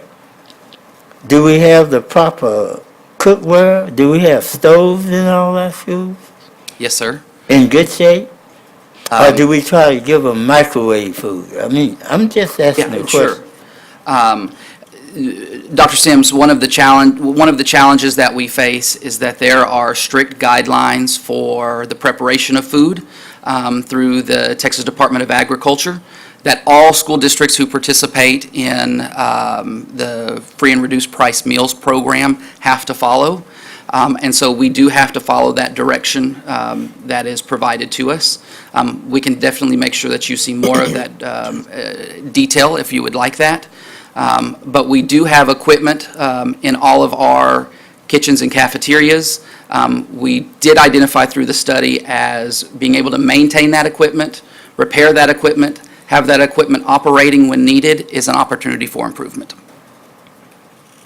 Well, what I'm not understanding is why we can't have the good tasting, nutritious food for the kids when we have students there that can prepare nutritious, good tasting food. Mhm. And if our students can cook and have good tasting food, I know our cafeteria workers can do that. And it's got to be a reason. Now, if the state is prohibiting them from having the good tasting food that everyone deserves and desires, something needs to be done about that. Now, I hear you talk about guidelines. What are the guidelines? We need to know what they are, because I don't mind eating when I go to a school and our students fix the food. And I'm saying if our students can do that, I know our cafeteria workers can do it. So, Yes, sir. I mean, what's the difference? And what guidelines prevent them from doing the same thing? Yeah, yes, sir. That is definitely an area that we will continue to study as part of our continuous improvement study. We can bring back information to this board about the sodium intake, the calorie requirements, and the different areas that our cafeteria staffs are required to follow, so that you can see how that is different than a culinary arts program where students are preparing meals in a course program. Well, with the culinary arts, I've talked to some of our chefs, and they go through the same process, making sure that the food is nutritious and making sure that it's quality. And that's all we're asking for the children to eat in the cafeterias, the same thing. I hear Maybe you. the sheriff needs to go in and kind of help prepare those meals. I don't know. Is that a possibility? I believe that's it. We are open to looking at all options to improve our cafeteria services. I mean, if that's something that's needed, then we need to do that. Okay. If they can prepare the food and it's good, they can go to the cafeteria and assist. And if they can't, we need to know why. This board needs to know why. Sure. But those are some of the questions that I have, and I'd like to make sure that we get some answers. Yes, sir. I'll be And glad to come look into that and get answers back to you. And I certainly appreciate the hard work that you all have done. And I look forward to us making that food taste better, where the kids will want to come to school to eat. I mean, that's the only meal that a lot of them get. So if we make that food good, that's going to help our ADA. So, I mean, let's get on it and let's try to make it work. Thank you, sir. Thank you. Elsie just jumped up on that one, Dr. Sims. Huh? Elsie jumped up on that. ADA, you got her attention. Thank you, Dr. Sims. Trustee Luebanos. Thank you, President Jackson. Thank you for the work you have done on getting to this point. I don't remember the smell of fresh rolls. But I know my son will not, it's a pre-K, and he complains about the food. Now, he doesn't like the warm-up food on the microwave every morning. Too bad it's only one day that we can take lunch to him on Mondays. Otherwise, he will get more lunches from home. But yeah, I just want to echo what Mr. Ramos in his past mentioned about our workers. We want to make sure that they're still employed, because I have received several phone calls. They are afraid that they are going to lose their job, and I'm assured that that is not going to happen. That is not going to be the case.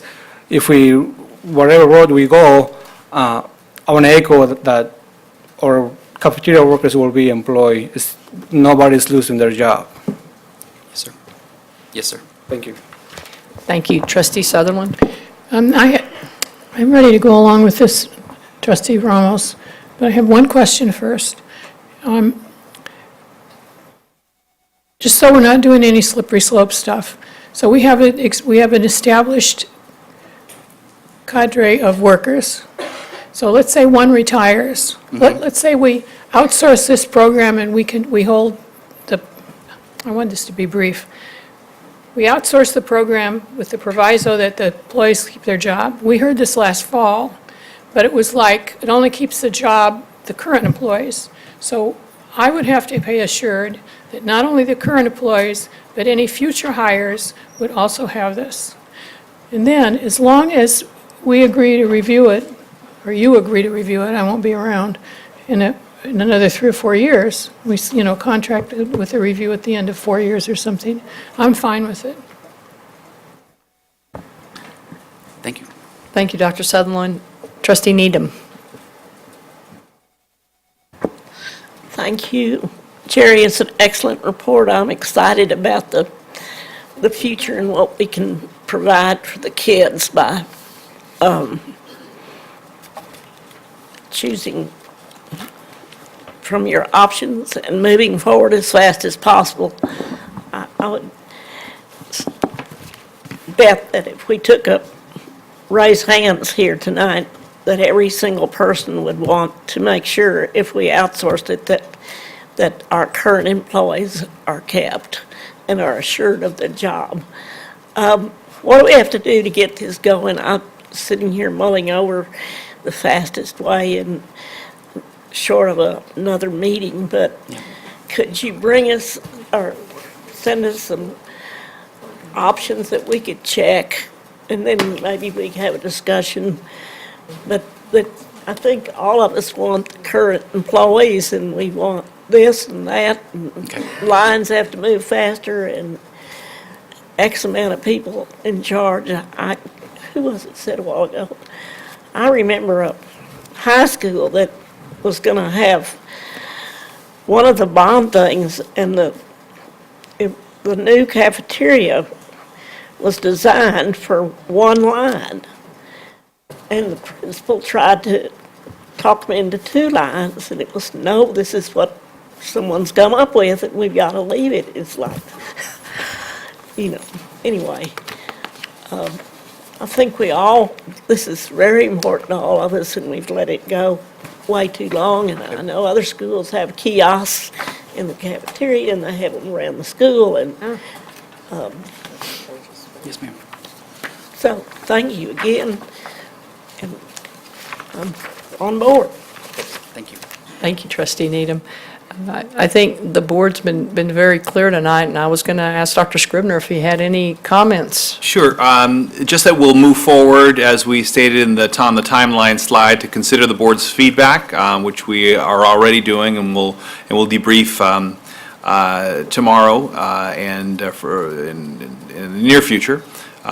Share findings with District Advisory Council, and then take administrative action by June, one of the 3 options. And we did hear loud and clear the importance, whether it be option A, option B, or option C, that in each option it is articulated that not only current employees who are in good standing remain, but as we move forward and replace those individuals through attrition, that they too remain part of the Fort Worth ISD family and Fort Worth ISD employees with TRS and benefits and et cetera. So we hear you loud and clear, and we'll move forward and get together as a team and take next steps. Thank you, Mr. Moore, and Thank thank you you, very Dr. Scribner. We're moving on to number 5 on our agenda, which is Lone Star Governance, A through F Accountability System, Domains 2 and 3. Dr. Scribner, do you have a few comments? Yes, this is the third and final presentation for tonight. If you remember, last board meeting, or previously, we've gone over Domain 1. We will be looking at Domains 2 and 3 this evening. We are very excited to begin to talk to you about the state accountability system. A little bit cautious, though, because the TEA and state of Texas has not identified the targets yet. So when we talk about what is an A school, a B school, a C school, et cetera, we don't know where the goalposts are. That won't be set until later this summer, and think about that. We're taking end of course examinations this week, 3rd through 8th grade STAR testing next week. A few weeks ago, though, we did take 5th and 8th grade STAR tests in reading and mathematics. I think I shared with the board via email how excited we were. We saw significant increases, held steady in the 8th grade, but in the 5th grade, reading, and literacy has been a focus in Fort Worth ISD, we saw a 9-point jump from 62% to 71%. In mathematics, a 5-point jump, significant growth, and we certainly hope that that first batch of test scores are indicative of what the other students, the other grade levels will do, and we're very excited about the trend. We'll find out where the target scores are set. And with that, I'll turn it over to Sarah Rispey, who will take us through his presentation. And Chief Academic Officer Charlie Carroll as well. Thank you, Dr. Scribner, President Jackson, Board of Trustees. We are going to be talking about Domains 2 and 3. If you'll recall, a board meeting once removed, we went through Domain 1 in some detail, and it is about achievement, it's about graduation rate, and it's about college, career, and military readiness. We're going to go through Domains 2 and 3 this evening, and I want to echo just a bit of what Dr. Scribner just said. Domain 3 in particular has a degree of complexity to it, and it is added to that complexity by a lack of clarity from the commissioner and from the state. So you may have some questions, you may have some inquiries, some wonderings at the end of this presentation, and we may have some clarifications we can provide and some that we cannot. And so we're going to go ahead and put that on the table because this is important information for you to know, and it is a very good presentation for what is coming over the course of the next month.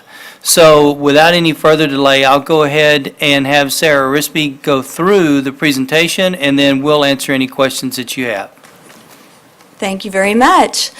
I'm happy to come back today and talk to you about the rest of the state accountability system. As I told you last time, this is a big change for us. For districts and campuses in their ratings, it will be totally different than what we had in the past, although some of the language is the same, and so that can be somewhat misleading. So just as a reminder, starting this August, we will receive as a district A through F ratings for the first time.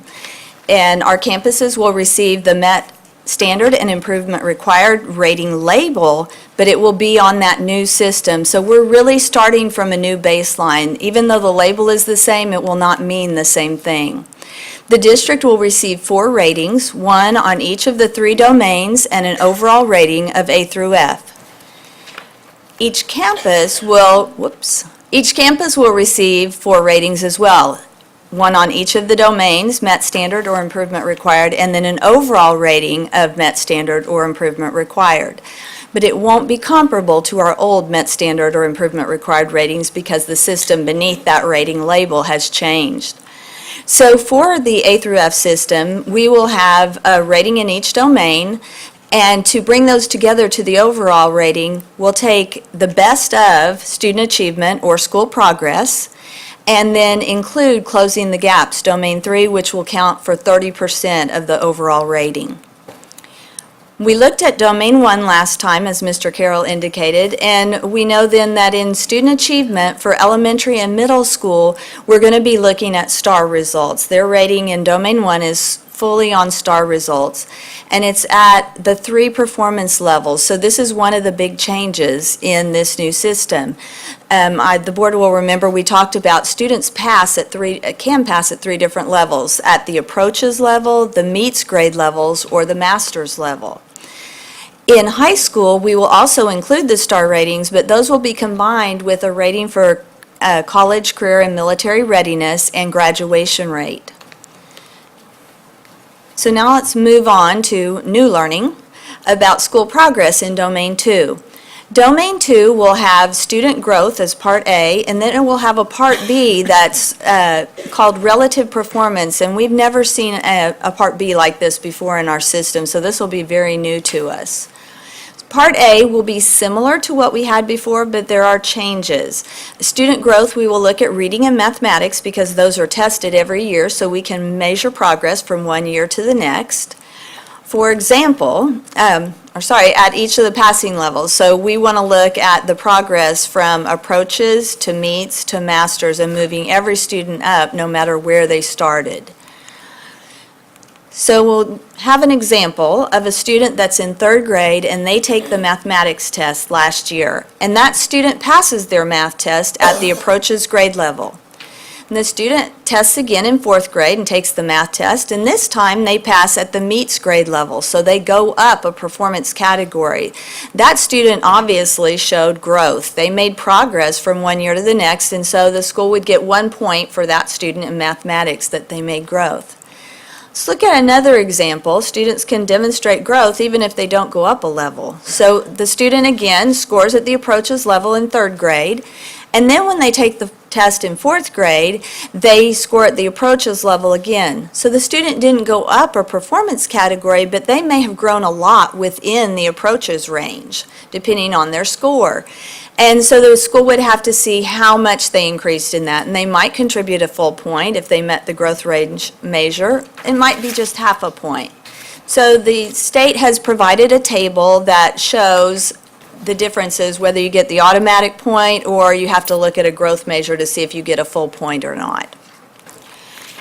In Domain 2, Part B, the new part, this is called relative performance, and that performance is how student achievement is for a school based on the percent of their students that are economically disadvantaged by campus type. So all elementaries in the state will be compared to other elementary schools. High schools would be compared only to other high schools.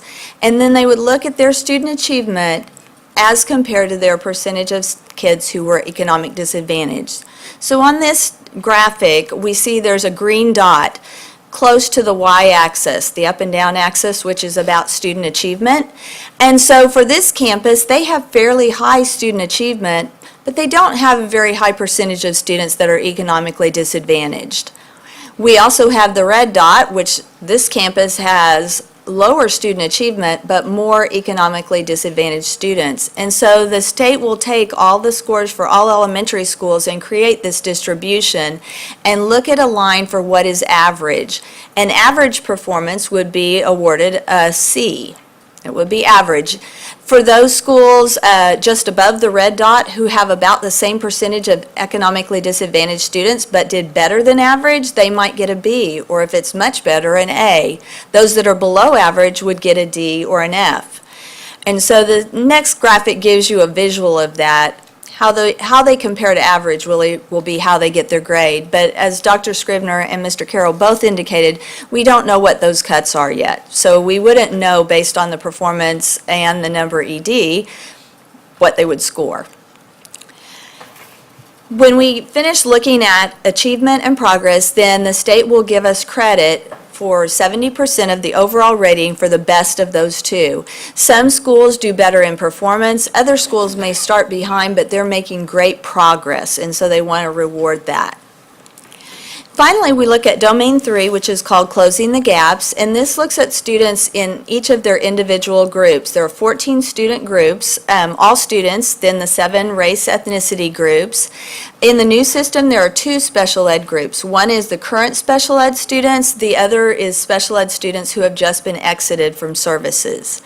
We also look at our English language learners. And there, both the current English language learners and the exited are looked at one group. And then we have a new group, or two new groups actually, continuously enrolled and mobile students, and finally our economic disadvantaged student group. Each of those groups will be evaluated in 4 areas in closing the gaps, and those are before you on the screen. The first one is academic achievement, where we're going to look at student performance for each group in reading and mathematics at the meets and masters level. So remember that although a child can pass at approaches, meets, or masters, schools will only get credit in domain 3 for those students who are at the higher 2 levels, meet and masters, in reading and mathematics. There will also be evaluation in the English learner progress. For this year, the test for English learners to determine their acquisition of English has been revised, and so the state has requested a waiver of this for the 18 school year only because the test was new and had some changes. We'll look at each group in growth status. So for elementary and middle school, we'll look at that growth in reading and mathematics. And for high school and the district, we'll look at the graduation rate. Are we growing students enough that they then graduate successfully from high school? And finally, we'll look at school quality and student success. So for elementary and middle, again, that will be their domain 1 score. For high school and the district, that will be our college, career, and military readiness score. Are our students leaving us ready to be successful in their choice of college, career, or military readiness? And then just as a reminder as we finish, that that's the overall framework and how it will come together, but we don't know many things. TEA still has many decisions to make, including those cut points, the scale scores, and running some regression formulas to set where those grades will fall for the the school performance in Part B. So we will be waiting for them to do that work and possibly for them to get some of the scores this year to do the work on. So with that, I will answer any questions you may have that I have an answer to. Trustee Needham.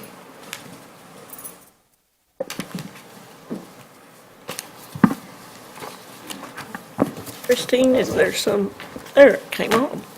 Thank you, Ms. Jackson. Sarah, this was an excellent report. This is so complicated. Who in the world did TEA pay to come up? It's like learning another language.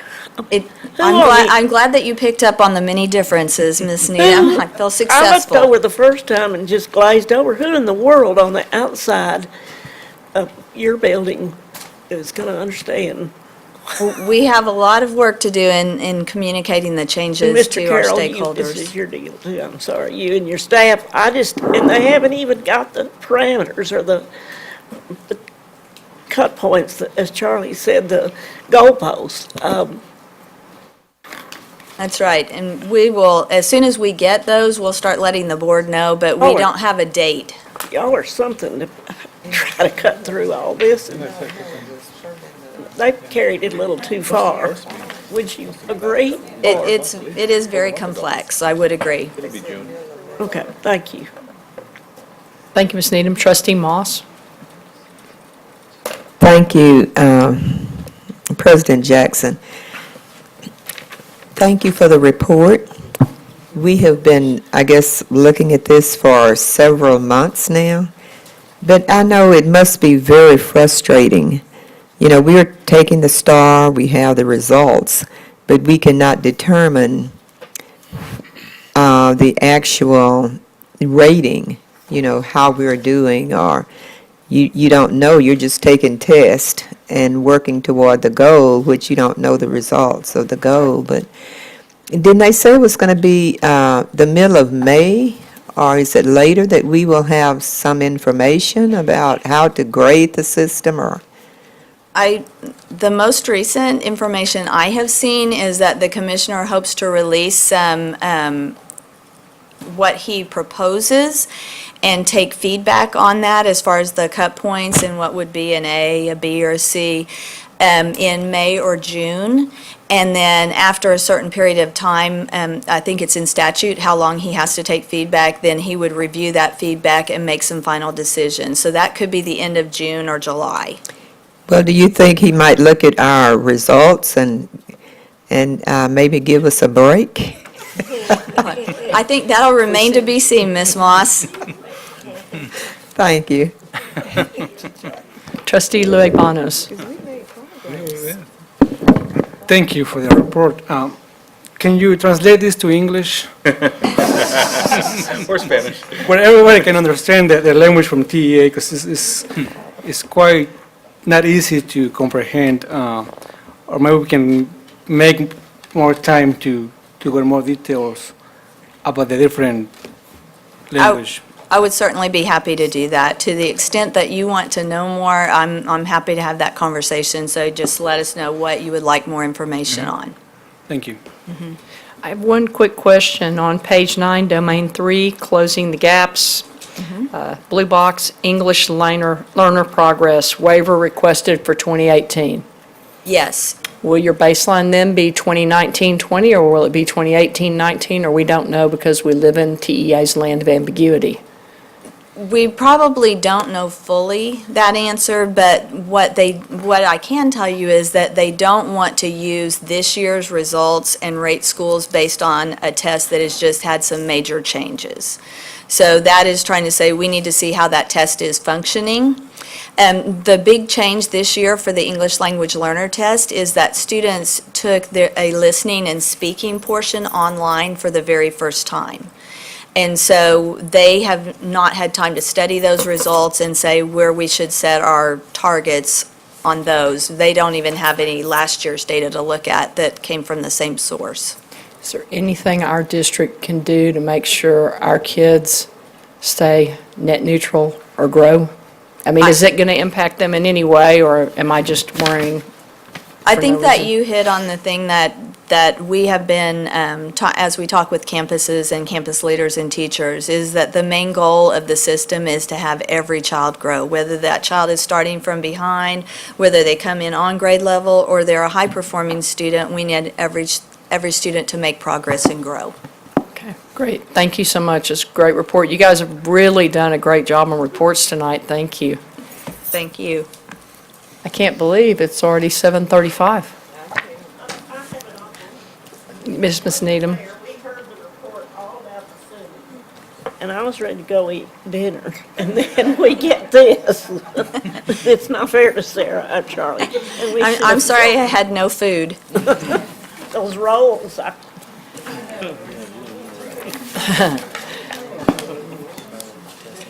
Well, we will move on to public comment.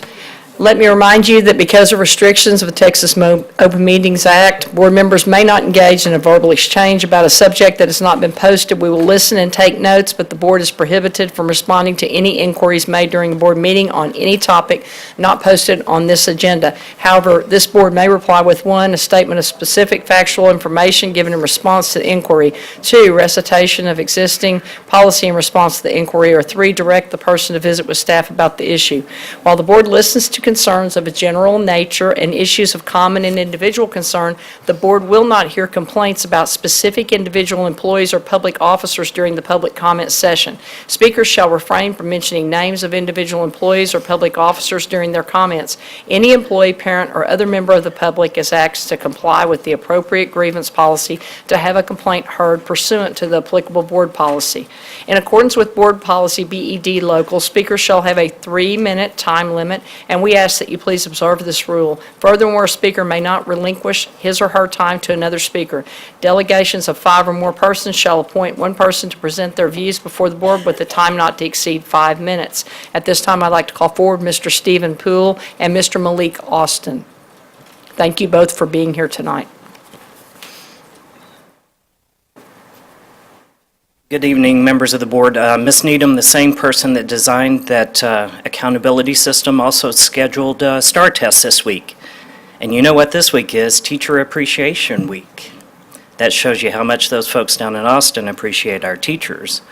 But I know Fort Worth certainly does. I thought I knew what I was going to say tonight until I heard my friend Cinto speak, and his words hit me right between the eyes. And I rarely do this, but I'm going to say a couple of I statements too. I've done this 18 years with UEA.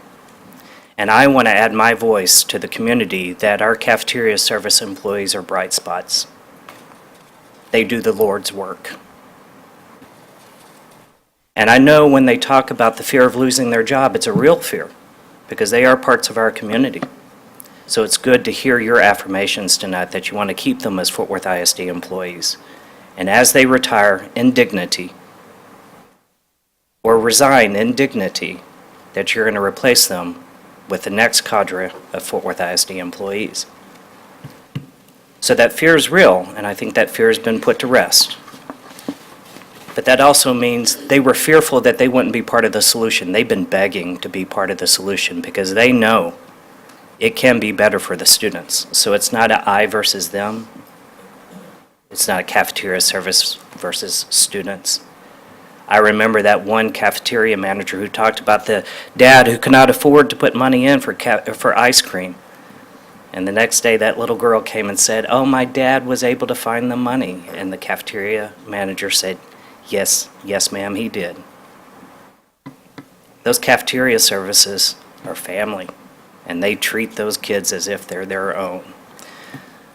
So I know Fort Worth is going to do right by the cafeteria services, and I know this administration and you all will too.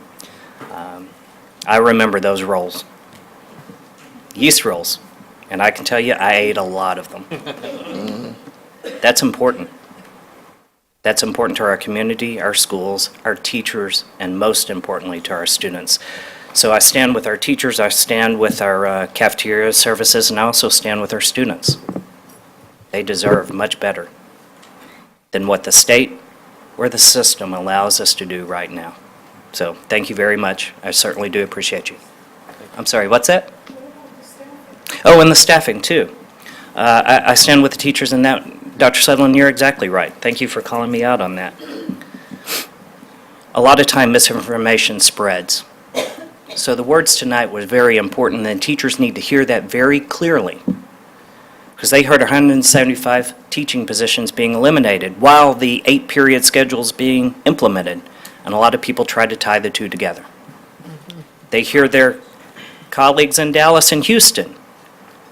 Teachers are being laid off in those districts by the hundreds, and I talked with one from Dallas yesterday who wants to come back to Fort Worth ISD.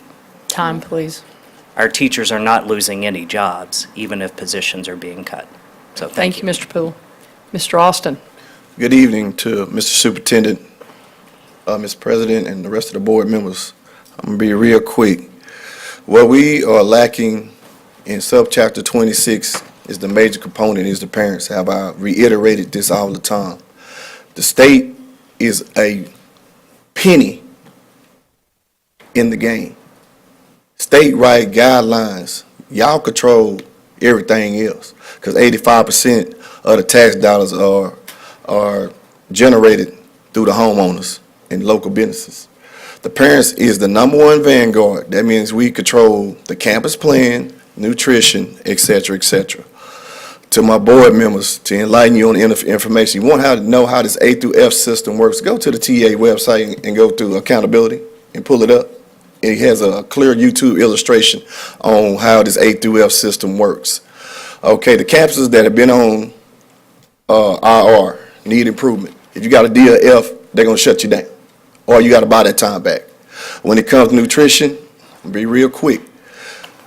We can control that. It's something called agri-science that we can get engaged with Texas A&M to lay that plan out. Yes, thank you, Ms. Jackson, for implementing that. We are in food deserts. That way you grow what you eat. Thank you for Mr. Sims for enlightening us on that. Agri-science, I think Arlington School District has it all throughout the South. They have it. I've seen them. So we implement those things. Main component is getting a campus plan. Look at our policies. If we put policies, get surveys from the parents, a lot of these problems can go away when it comes to nutrition, discipline, and education. We have to follow what's on paper.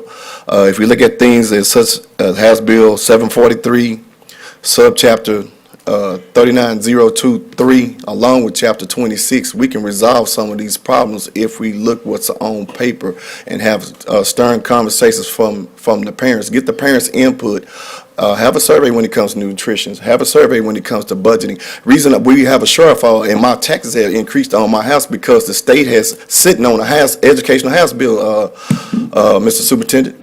And so to make up the difference, they increased the property tax. So therefore, the shortfalls are not only coming from the state, it's also coming from Mr. DeVos, which doesn't like public schools. She calls them federal institutions. So this is an agenda to push charter schools. So therefore, they drain our budgets. That way you got to lay off quality teachers who get hurt. My babies that's in these low-income areas. It's all a game. It's people like the John Birch Society is pushing this agenda. So it's above our head, but we can't fall into the trap. We got to put pressure on state legislation. I got this information from my state Congress lady because she brought this out in the debate. What they're doing is this state house bill that's causing the problem, so we need to address that. Thank you. Thank you, Mr. Austin. Mr. Norman Quigley, Ms. Catherine Hambley.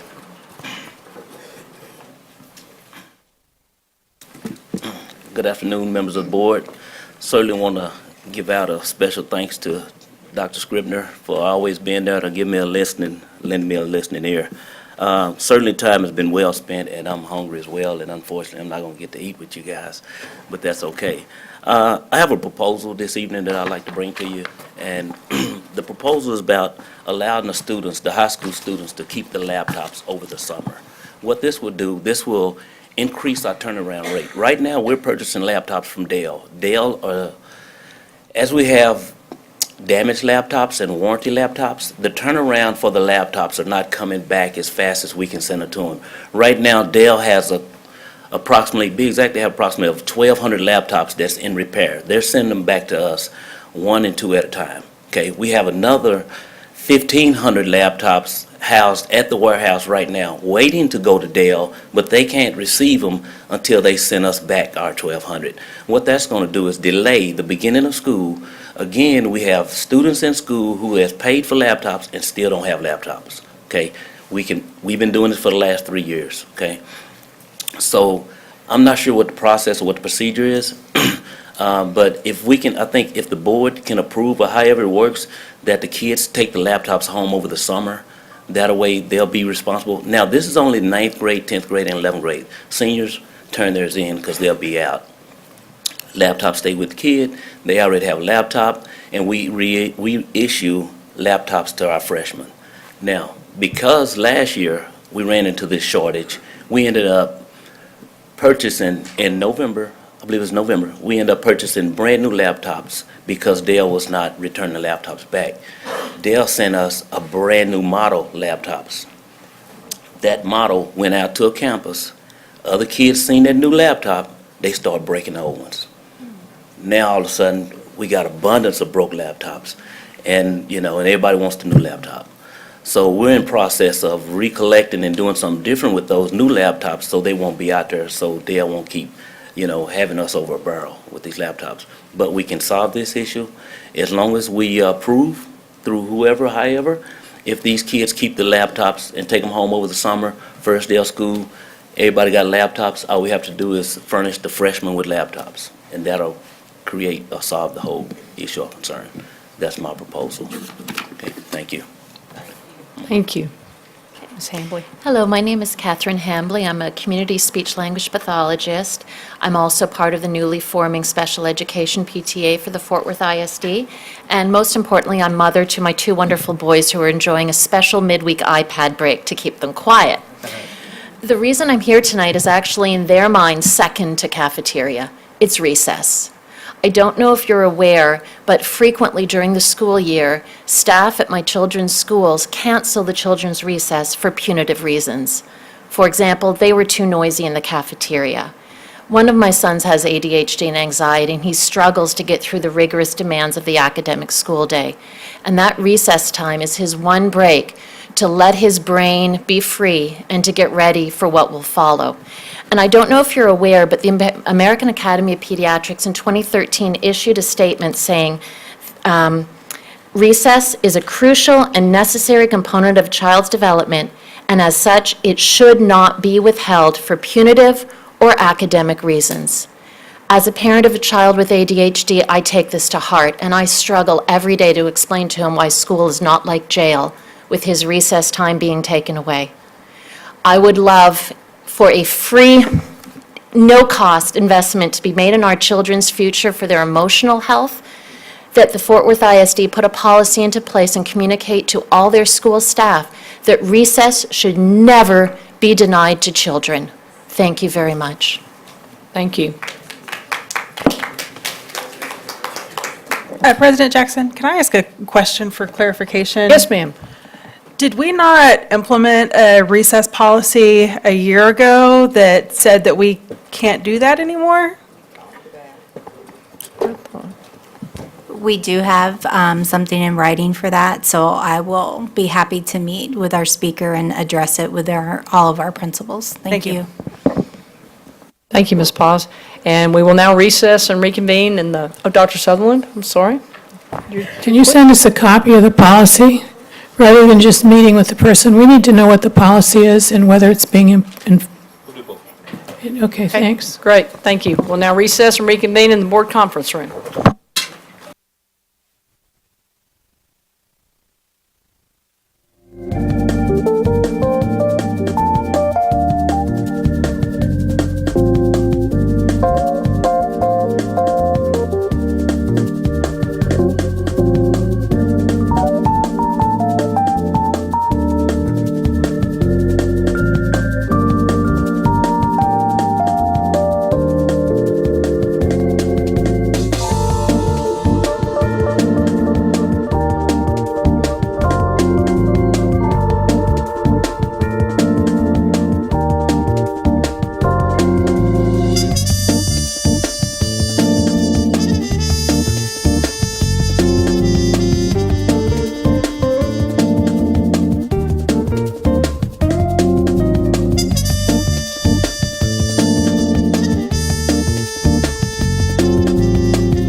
In accordance with the open meetings law, the board opened the meeting at 5:30 PM in the boardroom with a quorum present, recessed to open session in the boardroom, and is now reconvened at 7:57 PM in open session in the board conference room with a quorum present. As board president, I'm making the following statement in accordance with board policy BFA local. This is a reminder to all board members of conflict of interest requirements and requirements you may have under consideration on the agenda for this meeting.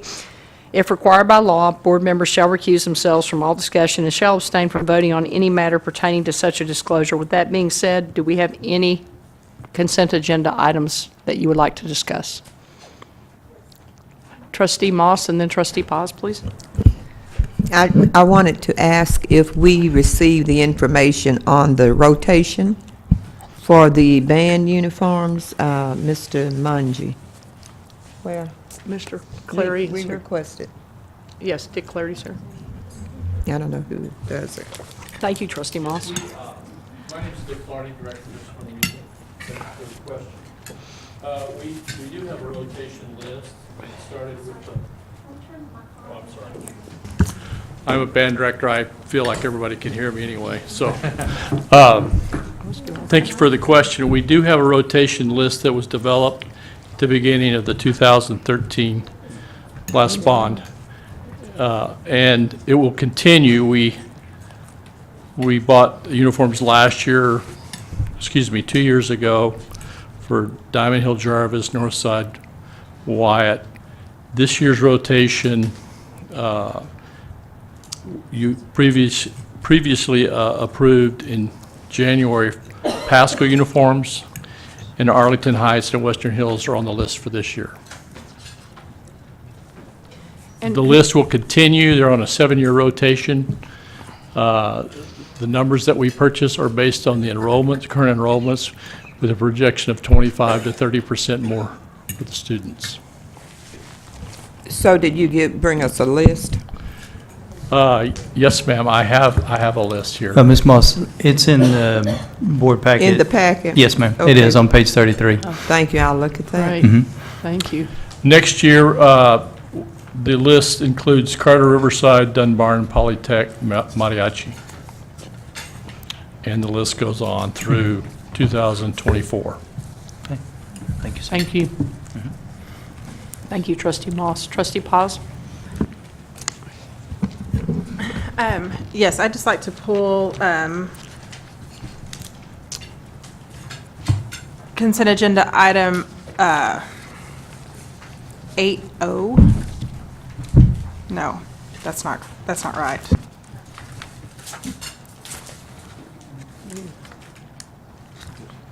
I'm missing a page here. Oh, wait, no, there it is, front and back. Consent agenda 9O, the approval of the first reading, revision to board policy. I really only care about DC local, if we can just pull that one individual policy off for discussion.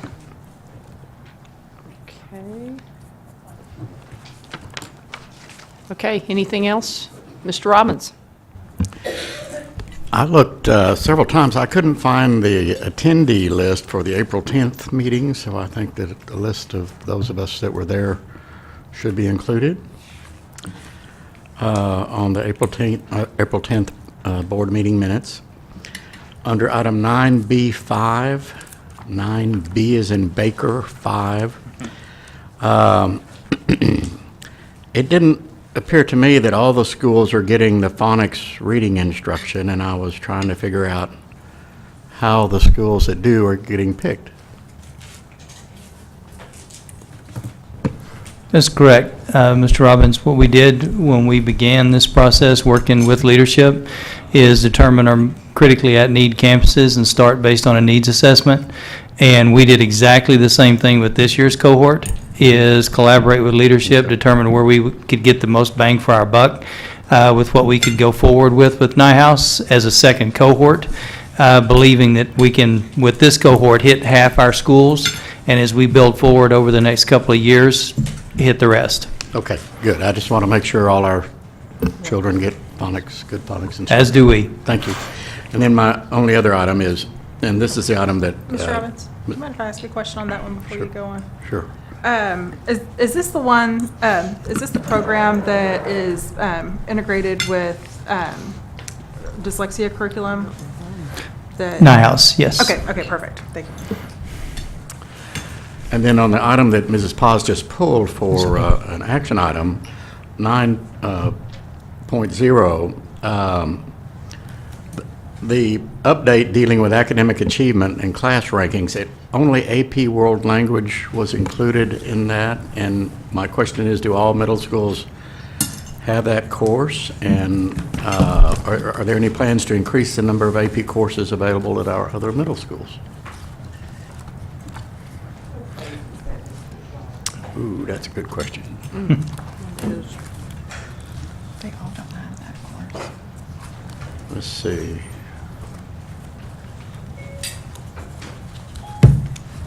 It's 9-0, so that would be on page 133.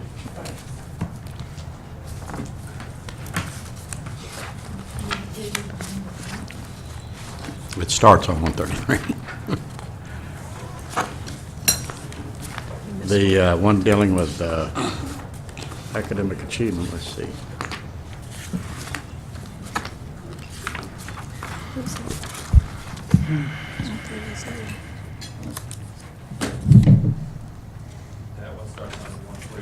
Good.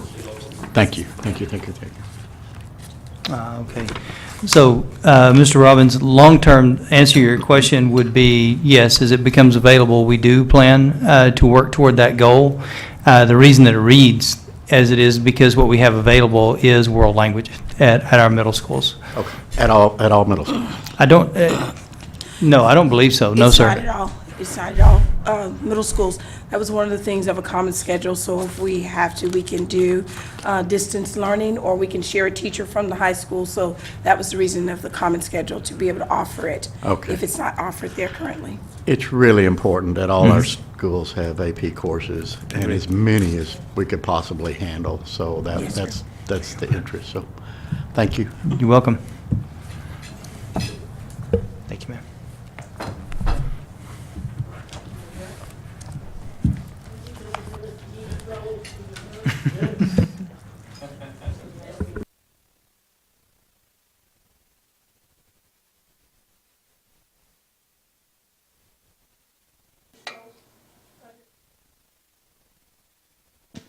In the secondary areas is going to make the AP classes really hard because some of them are attended by only a few people. And this talk about how you're going to do electronic stuff between schools, I think is somewhat far from being implemented. So Mr. Robbins, I think you should ask a little more pointed question if you really want to know. What do the courses look like? When you get rid of 10 core teachers in a school, you're cutting the capacity of the school to offer all those courses. So are we offering all the courses that for each high school?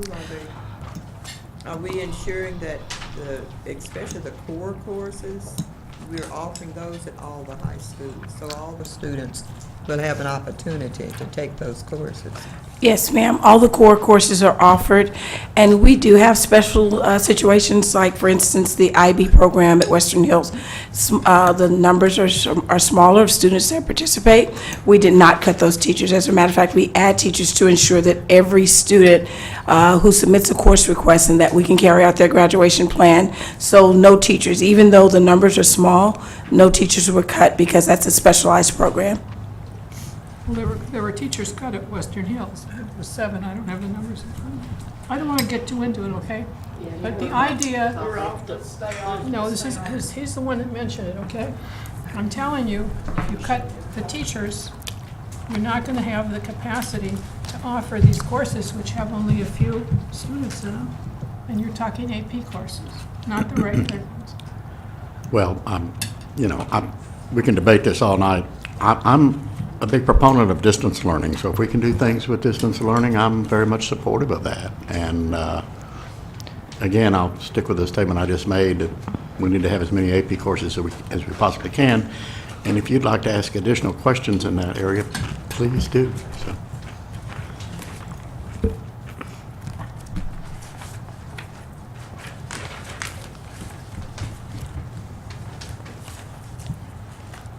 other questions? Let's move into concluding with our discussion of consent agenda and go on to Lone Star Governance and Evaluation.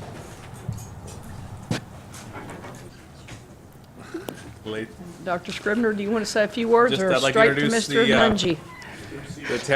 President Jackson, members of the board, it's time for us to, it's time for you all as Board of Trustees to do your quarterly self-evaluation. I will go, slow me down if you want to, I will go to the first pages pretty quickly because those are the ones that you worked on very early. The first one is having to deal with developing student outcome goals. So we're currently at 12. We will stay at 12 until probably another year when, actually another 2 years when the student outcome goals need to be redeveloped. Because if you look at the master focus, it talks about students, families, teachers, and community members were involved in the mission and student outcome goals. But because we started the process in January of 2017, and it was a short turnaround, that did not take place. And that's not something that the Board of Trustees can work on until these student outcome goals have been mastered and you develop new ones. So having said that, unless anybody tells me differently, you have been, since the very beginning, at 12 points because you've done all of the requirements in terms of student outcome goals. On the second one, Vision 2, it's the same comments. That has to do with the goal progress measures. Once again, we're, for lack of a better word, we're stuck at 12 for a while until we do those again, where we're able to give input from students, families, and teachers. So on goal progress measures, you have been to 12 and continue to be at 12 points as well. Vision 3 deals with the superintendent constraints that the board has done. At the last quarter, you developed your self-constraints for your boards, so you did that the last go-around. There is a possibility for us to move to the focus level in the future. It talks about the adoption of one or more theories of actions to drive the overall strategic direction.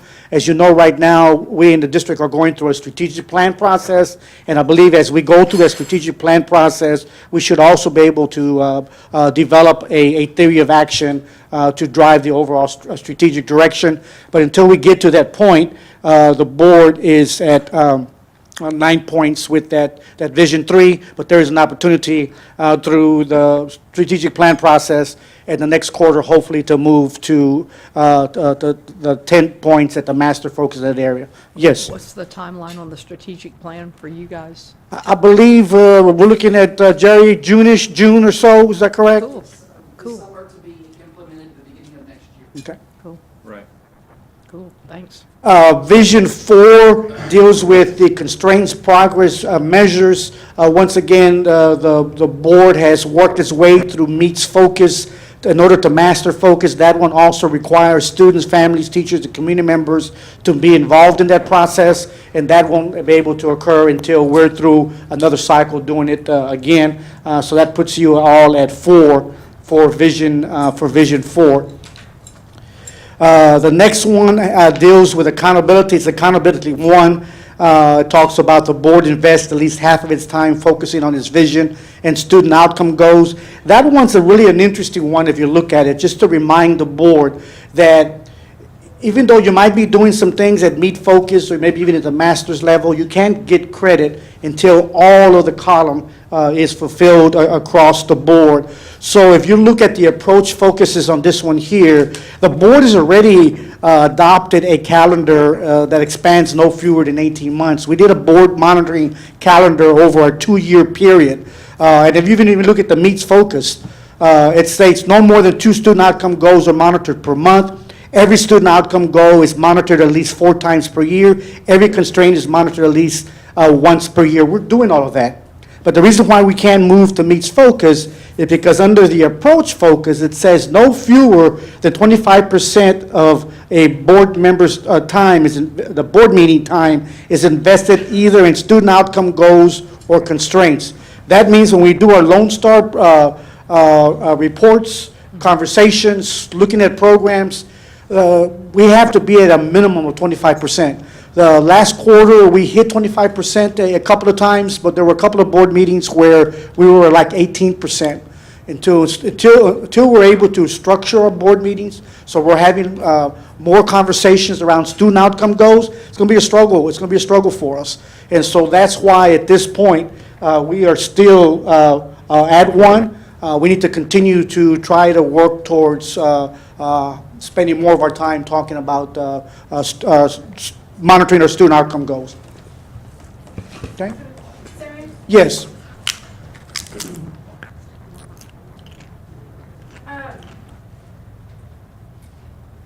So the whole purpose of doing this exercise is so that, I love you. Go and ahead. everything you're Go doing. ahead. The whole purpose of us doing Lone Star governance is so that the board is engaging one another in a conversation about how we can do better on these. And this is nothing on you, this is us as a body. We need to be talking about this with each other. And I don't know how we get to that point where we're able to do that. But if we have something where we're, only at a begins focus, when do we get to have the conversations about how we can do better as a group? And how do we engage in that conversation?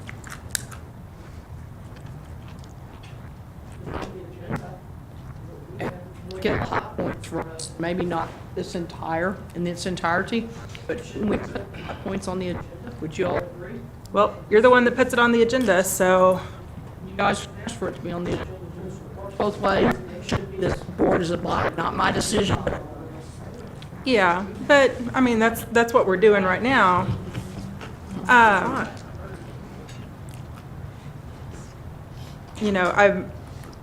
We've gone through this for well over a year now, and we've had very few conversations about how we actually get to the next point.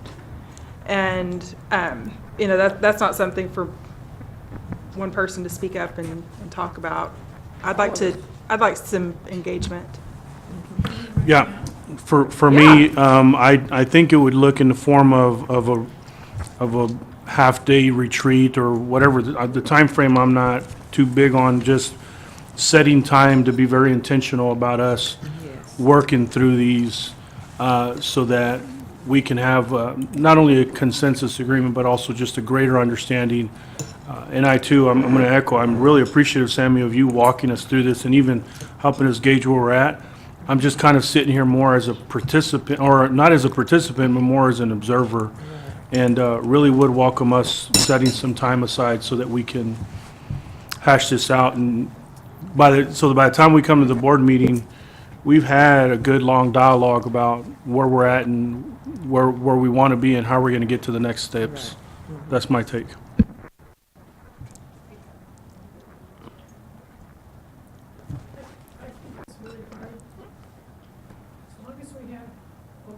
Law, we can only talk to 3 people besides ourselves. It's almost impossible to have the breadth of contact like a legislature does or a different body. And I think this is imposed by people above us. I don't think anything can be done about it. Well, I agree that it's difficult to really engage with the Open Meetings Act as a constraint, but why can't we have the conversation in an open meeting? I mean, we're having it right now. I think that our constituents deserve to hear that their board is working on these issues and that we're trying to do better. It's very rare that I ever bring up elections or actual the political nature of what we do, but if I were up for re-election next year, this is definitely something that I would want to, it's all right there for you, and this is a great way to go back and say, look, this is how we're working for you. These are the kinds of conversations that we're engaging as a body. We're trying to do better, and this is my role in that, but I'm not, so. I think maybe, what do you think about we discuss it out front and then talk among ourselves? how we can improve, or what do we need to do as a board to get to the next level? Because until we do, we'll still be stuck. So whatever you think we need to do. I think that's a great So suggestion. when I'm hearing Mrs. Bosworth, I think it's a great idea, and I'm hearing some board members to concur that either at a regular board meeting or at a special called meeting, that outside of the board self-evaluation, that there will be an item on the agenda that dealing with target areas, timelines to increase in certain areas. And so the conversation would be around which areas do we want to improve on, what would that look like, what are next steps, and so that the Board of Trustees can have some deeper conversations around that to do some Yeah. things. Or maybe even, I mean, we're in a meeting right now, it's on the agenda right now. Right, talk. We've got something Yeah. on the screen that's in front of us that we obviously need to make some improvements on. Because I'm interested in the one that I think we had 4, and we talked about the parents and the students, and because I want to know, well, how can we accomplish that? Is it if we have a forum or a town hall meeting, or with the students there and the parents, like we're getting ready for the nutrition? Would that count for? Yes, there is an area we will get to in a second that talks about two-way communications. There's 2 areas. One, it talks about annually getting input from those groups, and that can occur through the strategic plan and through some other areas. It also talks about having some town meetings at our low-performing campuses. So those are some things that the board easily can agree on. Okay. We're going to do it. Ms. Needham? Could we tag it on one of the finance workshop, a set amount of time, limit, or 30 minutes or whatever? I mean, that's next Tuesday. Good. That's a good idea. Okay. We'll be scheduling several of those moving forward in the regular board meeting. So I'm hearing the answer is yes, then that the Board of Trustees desires to have a deeper conversation around next steps, how can we move the needle towards the right, and we will add that as part of the budget meeting next Tuesday. Do we have copies of this? We can resend it to you. We can send that to you. Yes. We'll make sure you send it, we'll get it to you tomorrow in the morning. I have it. And the steps that have been accomplished. I know where it is. Right. Yes. Yeah, because there have been things like agenda and those things Yes. that this board has done. Great. So we will then can move to accountability 2. That's a very similar one as to the one we just have done. We're at point 5. And the reason why, if you look at that one under approach focus, and we can talk further about it next Tuesday, we've begun to do some of them. You look at that third little column there. All trustees have completed a training that covered the state's accountability system and agree that they understand the system. Now, that second part may be hard, but we have been going through the accountability system over 2 board meetings, so we're working on those items, and we can continue to do that. I know Ms. Paz has mentioned in the past that we can definitely, by next Tuesday, give you the board tracks the average quarterly costs. I could provide something for y'all and have that in your hands. So that's something that can be done as well. And then you can look at the other ones between now and next Tuesday. It talks about how the superintendent's evaluation should be solely based on the student outcome goals. And it also talks about when we do this self-evaluation, there needs to be conversations about you all evaluating yourself as well around the student outcome goals. So not just the superintendent goals, but the board of trustees goals, and they're my goals and should be everybody's goals. But y'all have to have a conversation around how do you feel that you all are doing around those student outcome goals. And so that's a missing piece that we have not been doing through the self-evaluation, but we can definitely have some conversations about doing that as well. The next one is structured. We've made some improvements on that around the consent agenda items and how we track our minutes. I've been giving you the minutes, so how we track that, and we will continue to do that. We do have some of the items on meets focus that we're doing. We have no more than 4 board authorized public meetings per month. and none last more than 3 hours. I think we've been good the last couple of quarters, not lasting more than 3 hours. And the board schedules no more than 5 topics during any one board meeting. We've been doing that. The part that we need to come up with is reviewing all our policies and for us to bring it to the board, that we remove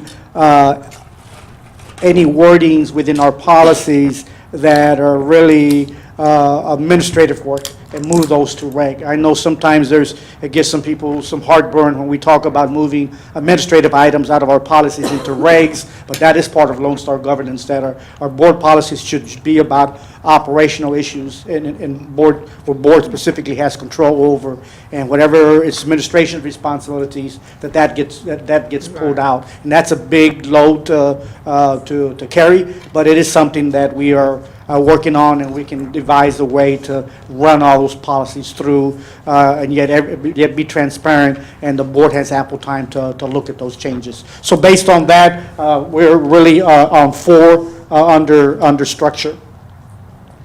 The next one is advocacy. This is the one, Ms. Moss, that you were referencing. We're still at 0, but if you look at begin focus, it talks about the board has a 2-way communication system in place where trustees at least once per year listens for and discuss the visions and values of the students.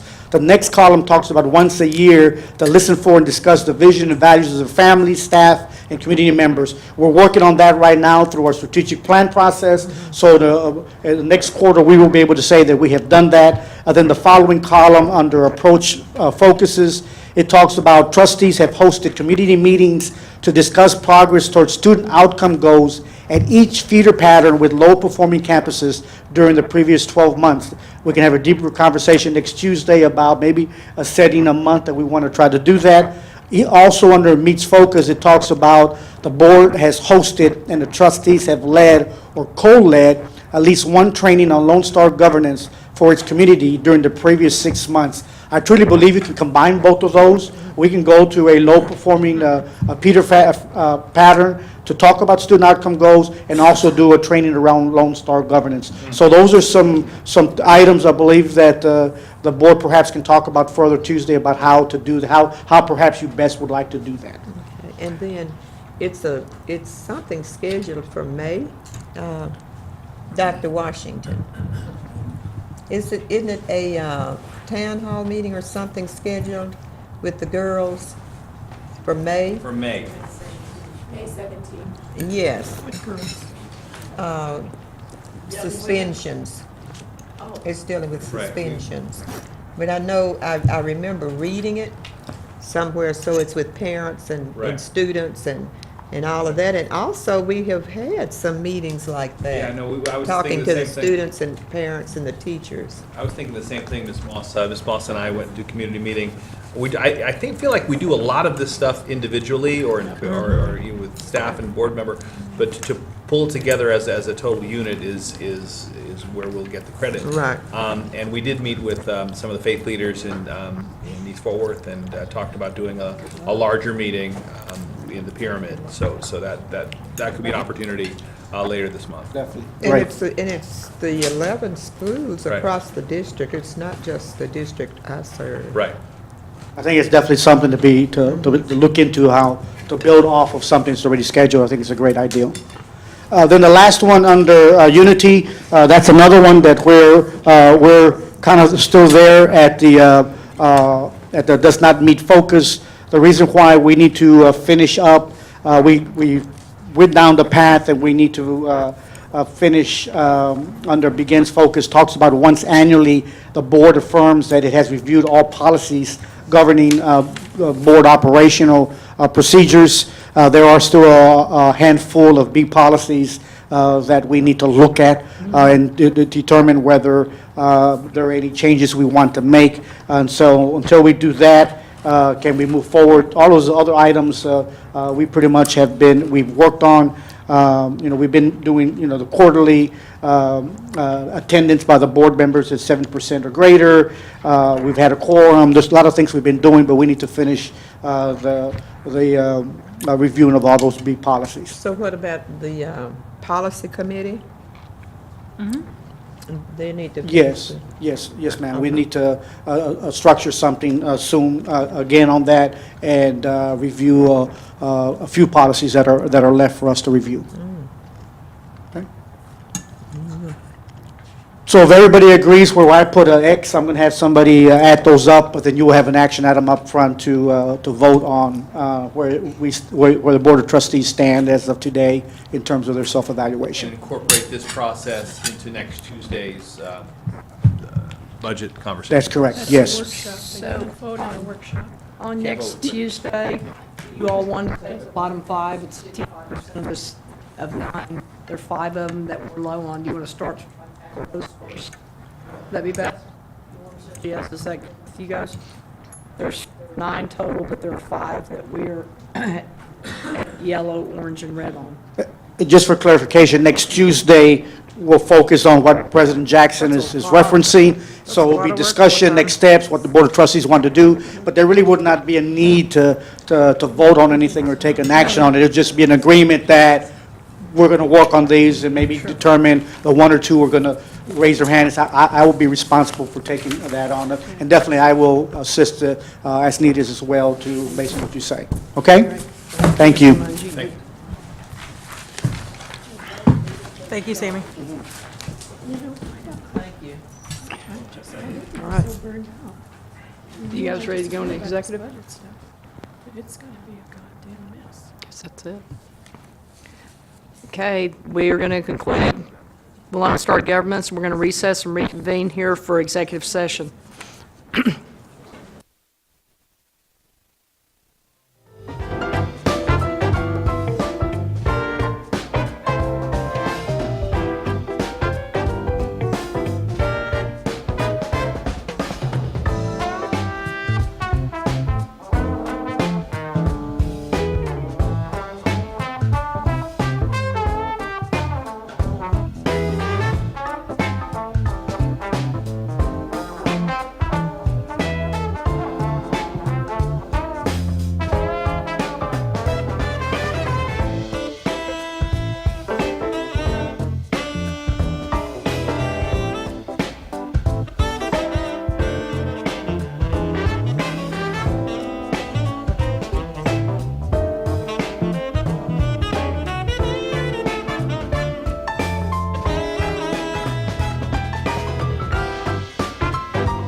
She's very kind. She helps us find books. She helps us read. She reads books that I like. That is a good book. Success in my classroom, which is a library, is every student, regardless of level or even language skill, is involved and interested in what is going on. Kids come in and check out while I'm doing lessons, and lessons are either reading out loud or doing research skills with older students. I love being a school librarian because I get to influence these children. I take a lot of interest in them and I talk to them. Their lives are interesting to me. I don't talk down to them. Awesome. I do things that are fun. I get to expand their horizons, and that is a lifetime thing. And that's a pretty awesome responsibility. Okay, So try it here. I love it. I would not do anything else. She's so smart. She's nice. She teaches us every day. She's silly. They better say something besides she takes us to recess. She gave us a promise recess yesterday. All right, y'all are good. My ultimate goal is to create lifelong learners. That's what You're going to see students out of their seats, working in groups, working in partners, talking. They need to know how to communicate, how to build relationships, how to problem solve. You want the students to have ownership over their own learning. I don't want to be feeding them their knowledge. I want them to learn how to go out and get it for themselves. I measure success at the end of the day if the students are excited, if they want to continue the lesson, if they want to go home and talk about it over dinner. One of my students wrote me this letter, and she wrote, I just love you, Miss Ruth. I know you love us too. I never intended to be a teacher, but I immediately realized that that's what I was meant to do. I've tried office jobs, I hate them. He's just really, really, really good at being a teacher. He teaches us respect. He makes it easy and fun to learn. He engages fun and learning together. Go ahead and get started in the hallway.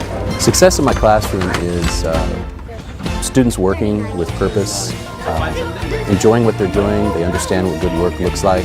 They're confident in what they know, and they're unafraid of what they don't know. I try to set up lessons where students can apply the skills that they've been learning in contexts of collaboration. Once they're working in collaborative settings like that, they don't see the work so much as an assigned task. My role also changes from being the lead instructor to a facilitator, and there's really nothing more gratifying than when you say, okay, it's time to clean up, and you have 24th graders say, no! And after some of those days where they've really enjoyed their learning, they force me to stand there and give me a fist bump back and say, tell me, good job. It must be a good book if you're reading it while you're walking. It's what I have always done best and what I love the most.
she'll tell you that don't just give up, you have to try.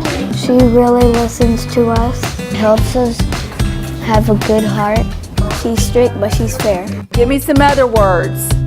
Children being engaged with their learning, participating with each other, communicating creatively, everyone taking ownership. That's what learning looks like in my classroom. So we're going to talk about Eleanor Roosevelt. I love being a teacher. This is my 28th year, and what brings me great joy is their sparkle in your eye, them deciding to say, oh, I am learning something. Oh, I now know something. Now I know concrete information. And then they can have their own commentaries about it. She gives us factual information every single time. It is exciting to see their learning. It is exciting to see them want more. There are times that they've asked, can we stay after school? Now we get to do fun activities. She's amazing. The dancer room is fabulous. You did this all yourself. What does My that say? students fall all over the data charts. One student in particular comes up to me and shows me his work, and he says, look, Mrs. Behringer, I did it. And I look up at him and he's grinning from ear to ear. And I look back down at him and say, yes, you did do it. And he puts his arms around me and he says, that's because I'm smart. That's what success looks like to me. I build that trust in those relationships with my students so that they know their voice is so very important every single day they walk in that classroom. It's my responsibility to bring them to their level of success when they can all work together and then achieve that success and solve that problem together. Their excitement is just priceless. They know that they can trust me. They know that I love them, and they know that they are respected as the person that they are. You love us and take care of us. I do love you and I take care of you. I absolutely love being a teacher. I know I'm exactly where I need to be.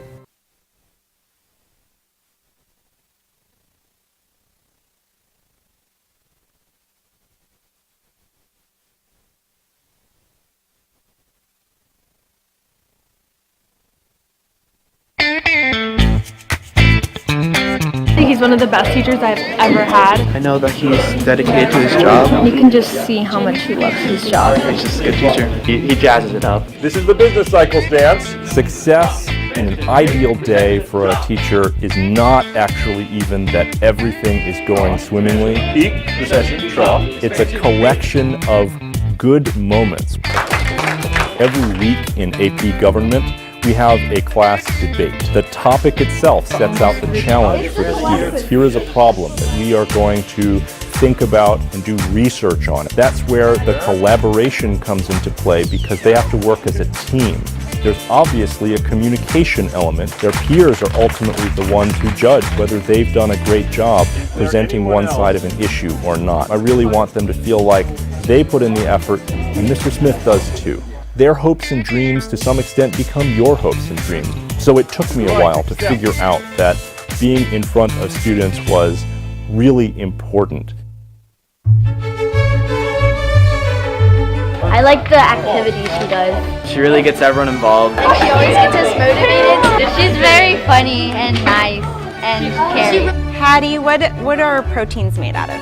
Success in my classroom is when all students have found their voice and their place. I just want to foster a generation of innovative thinkers and critical thinkers. I like to give them a problem, a challenge, so that they can solve it. And sometimes at first when they look at that challenge, it seems daunting because they're like, we're just kids. When they can go from the mindset of this is hard to I love this, that resilience carries them so far. So is that positive or negative?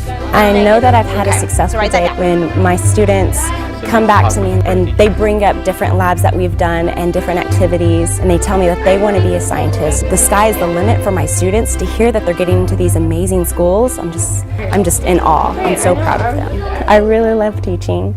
It's the greatest job ever. He's a great teacher. He explains everything. He always helps us. He's funny. He won't let us fail. You're on fire. Jeff, you're on fire. Success in my classroom. You want a poster to look through? Anytime that My students and I, when we leave the classroom, we have both learned from each other. When the bell rings, a lot of them linger, most of them linger, and they want to talk. And they want to talk about what we just went over. Teaching is not about that sit and get, about sitting there and learning from the teacher and writing your notes and leaving for the day. In my class, we do lots of research and group activities and integration of technology. In fact, almost everything is technology driven. They're excited to have a class where they can do that. Most of them are extremely appreciative that we have relevant assignments and that we have these talks about what's going on so that's a court case. in the world and how it relates to them. So I know I'm making an impact on them, and they've always made an impact on me. How has that changed schools today? I love being a teacher.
In accordance with the open meetings law, the board opened the meeting at 5:30 PM in the boardroom with a quorum present, recessed and reconvened open session in the board conference room, adjourned regular session, convened executive session, adjourned executive session, and now we have reconvened in open session at 8:50 PM on May the 8th, 2018 in the boardroom with a quorum present. We are on number 14 of the agenda, accepting the consent agenda excluding item 9O, policy DC local. Do I have a motion accepting the consent agenda? I do.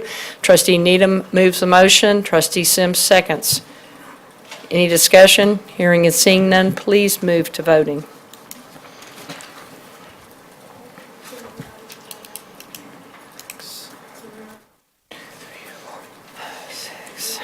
And the motion, we're missing one person. Do we have everybody? Do we have everybody? Sutherland. That's okay. And the motion passes unanimously. Moving to action items 15A, to an item that was removed from consent agenda per Ms. Pa's request, item 9O, policy DC local. Moved by Dr. Sutherland. Ms. Paz, would you like to move the motion? Okay, Dr. Sutherland, you want to move it? Second. Discussion, Ms. Paz. I shouldn't say I'm probably going to vote against it. I don't know. I don't want to make a motion and then. Just discuss. Okay. So on this one, there is, on page 137, the section employment of personnel, I think it's the second page. I'm trying to get to that page on my. Or second paragraph? Okay. So second of 3 paragraphs. It is adding the language, the board retains final authority for employment of principals and assistant principals.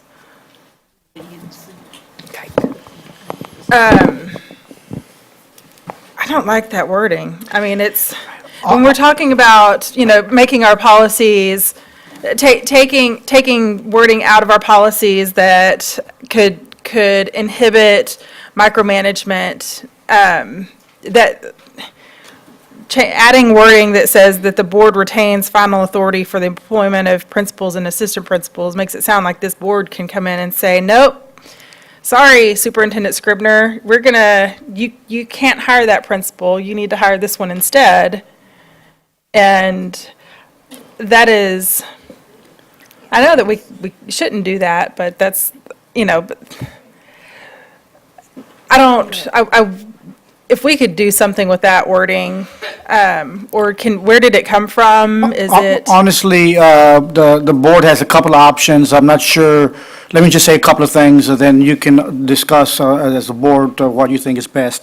I mean, that easily can be removed. Honestly, to me, it's a little redundant because under the old policy, it states that the superintendent has sole authority to make recommendations to the board. However, the board gives the authority to superintendent to make recommendations for employees below pay grade 14, not to include campus and assistant principals. That wording has always been there. What we had to change was the pay grade 14, because that was under our old pay grade system. So the new wording is to state for positions below executive director or equivalent, not to include campus principals and assistant principals. So that wording, not to include campus principals and assistant principals, has always been on our policies. So we've always brought assistant principals and principals for board action. We can remove that line easily. Honestly, I agree with you. It's not needed. Now, what the board can also consider, whether they want to delete that old language as well, and just inform the board on those positions or not. But at a minimum, we can look at removing that without hurting the policy at all.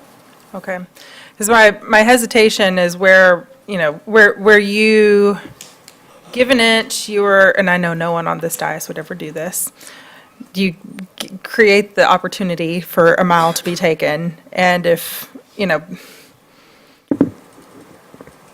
delegating the final authority on anything, just having that wording, I feel like it's, even though it's been there, if we have the opportunity to remove it or to take out any future option for micromanagement or taking away the superintendent's authority or the leadership team's authority to hire the people that they feel they need to hire and then hold them accountable for that decision, I would like to do so. Trustee Sutherland? Sorry to go into this. Council, my understanding is that state law says the board has to approve all hires unless they delegate certain of the hires to the superintendent for action. So our policy, as I understand it, says we have to approve everything. I thought it was at the principal level and higher, but perhaps it's at the assistant principal level and higher. So the question is, are we changing this? If we're not changing it, then I don't think you have any problem. So, go ahead. Well, I was going to mention, I believe that language came from some of our work that, when we were doing this work, there was some other language that was a little bit more confusing, and we left this line in there. But our intent, obviously the board interprets their own policy, so that was never our intent. I'm looking at you, Ms. Paz, because you said something specific. That was never our intent to give any more or take away any authority. Right, okay. So the language that says not to include campus principals and assistant principals has always been there, and it is redundant. It is very easy to take that one sentence off because it doesn't change anything from the authority that's already been in the policy. Okay, well, let's move forward. It's not our intent to make it confusing at all. Or to appear as if we're giving the board different authority. So I guess I'm having a hard time articulating. Yeah, so I just don't know what the wording needs to be. I'm not prepared to. Okay, can I change the motion or make an amended motion that we strike that language from this policy? So just for clarity, to make sure that your thinking is understood by all. So the answer is yes. This is a first reading. So we very easily can remove that line. When we bring it to the next board meeting for the second reading, that line will be removed. You will see it. For clarity, I need to I don't know whether it's the board wish also to allow the superintendent solely to make decisions for campus principals and assistant principals. Do you want to do that change as well? It's my wondering. And I'm saying two board members are shaking their heads, yes. Point of order. Point of order. How is anyone out of order right now? It's always in order to ask. I'd like to have a move to question, table Dr. this Sutherland? issue. Dr. Sutherland's asking to table. At this time, Dr. Sutherland, it looks like Ms. Paz is close to concluding this, and they're coming to resolution. Would you? No second, then it doesn't matter. And there's a second reading. So Ms. Paz still has the floor. So for clarification, the reason I'm bringing this up, under our Lone Star governance, we are supposed to be reviewing policy and taking out items that can put the board into a management type position. So by taking authority of hiring your campus administrators or having the final authority for hiring campus administrators, I feel like I am of the opinion that that is a micromanagement issue. It might not be, the rest of the board might not agree, probably don't, but if we're reviewing policy, and this is one of the items that we've been challenged to do by TEA, then I think it's worthy of the conversation. Trustee Needham? Dr. Scribner, doesn't the contract say that you are responsible for hiring those? It does, and I think if we can make some of these changes and bring it back in a second reading in a different format and share that with the board ahead of time. Ashley, are you okay with, I think we all know, or, The ambiguous wording is my concern. I agree Agreed. with what, and everybody does. Okay, Sammy. If it approves, we'll make those changes when it comes to the board for the second reading. So we're going to approve it then, subject to changes? So, Dr. Sutherland, you've made the motion.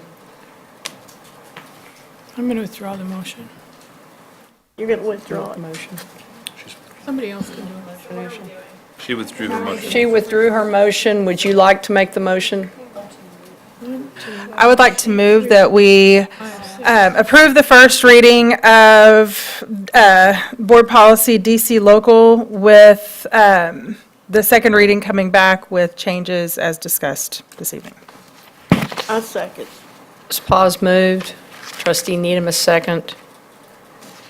See no more discussion, please move to voting.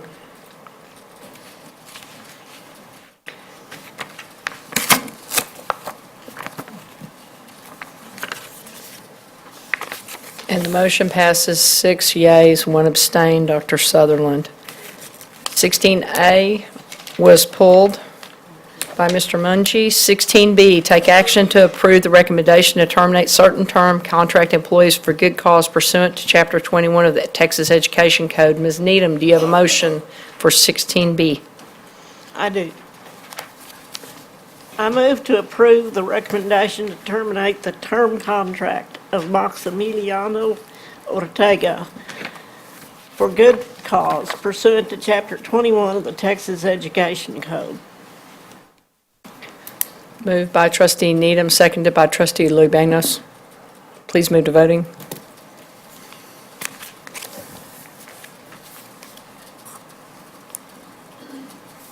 And the motion passes 7-0. 16C, take action to approve the recommendation to terminate certain probationary contract employees at the end of the contract period in the best interest of the district pursuant to Chapter 21 of the Texas Education Code. Ms. Needham, do you have a motion for 16C? Before my motion, I didn't intend to hog these, but everybody left the room. We wrote that, and I said, oh, I'll get the next one. Let's see. I move to approve the recommendation to terminate probationary contract of Tiffany Sanders at the end of the contract period in the best interests of the district pursuant to Chapter 21 of the Texas Education Code.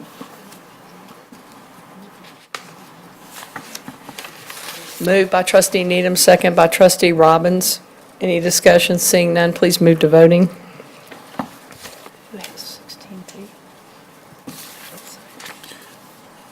Yeah, 16D.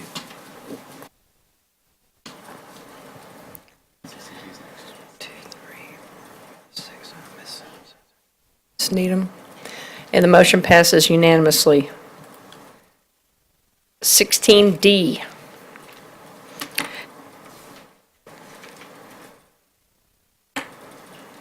Ms. Rincon, who has 16D? Council? Okay, great. Take action on recommendation to renew and to award probationary and term Chapter 21 employee contracts of specified certified employees for the 2018-19 contract year, including but not limited to teachers, campus professionals, campus administrators, principals, directors, executive directors, assistant superintendents, and executive officers. Moved by Trustee Sutherland, seconded by Trustee Lubanos. Any discussion? Please move to voting. And the motion passes unanimously. 16E, approves second reading revision to Board Policy CDA Local, DIA Local, EHBAF Local, and FL Local. Do I have a motion? Trustee Robbins moves. Ms. Needham, second. Any discussion? Seeing none, please move to voting.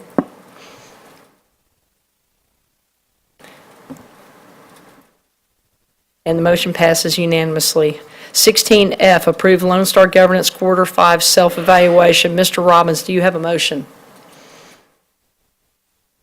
I do. I move to approve the self-evaluation with a score of 42.5. Moved by Mr. Trustee Robbins, seconded by Trustee Needham. Any discussion? Seeing none, please move to voting. Yes, Dr. Sutherland, that's passing. And we all passed the test. We approved this unanimously. We are on number 17, audience, and those in the viewing public. That is comments by board members or superintendent on current district activities and announcements. Dr. Sutherland. I'll just yell this out. I want to thank the HCM staff for finally pulling ahead, so the unfilled sub-absences this month were better than before. It's been a long time coming, and there's a long way to go, but success is success, and so thank you. Thank you, Dr. Sutherland. Trustee Needham. President Jackson. The Pascal and Arlington Heights baseball teams won this past weekend and continue in the playoffs this coming weekend. And the Heights girls softball team also won and continue in the playoffs. And I believe the Arlington Heights art students entered a state contest, and there were 5 gold medals. So we congratulate them. Thank you. Thank you, Trustee Needham. And on that note, we're adjourned.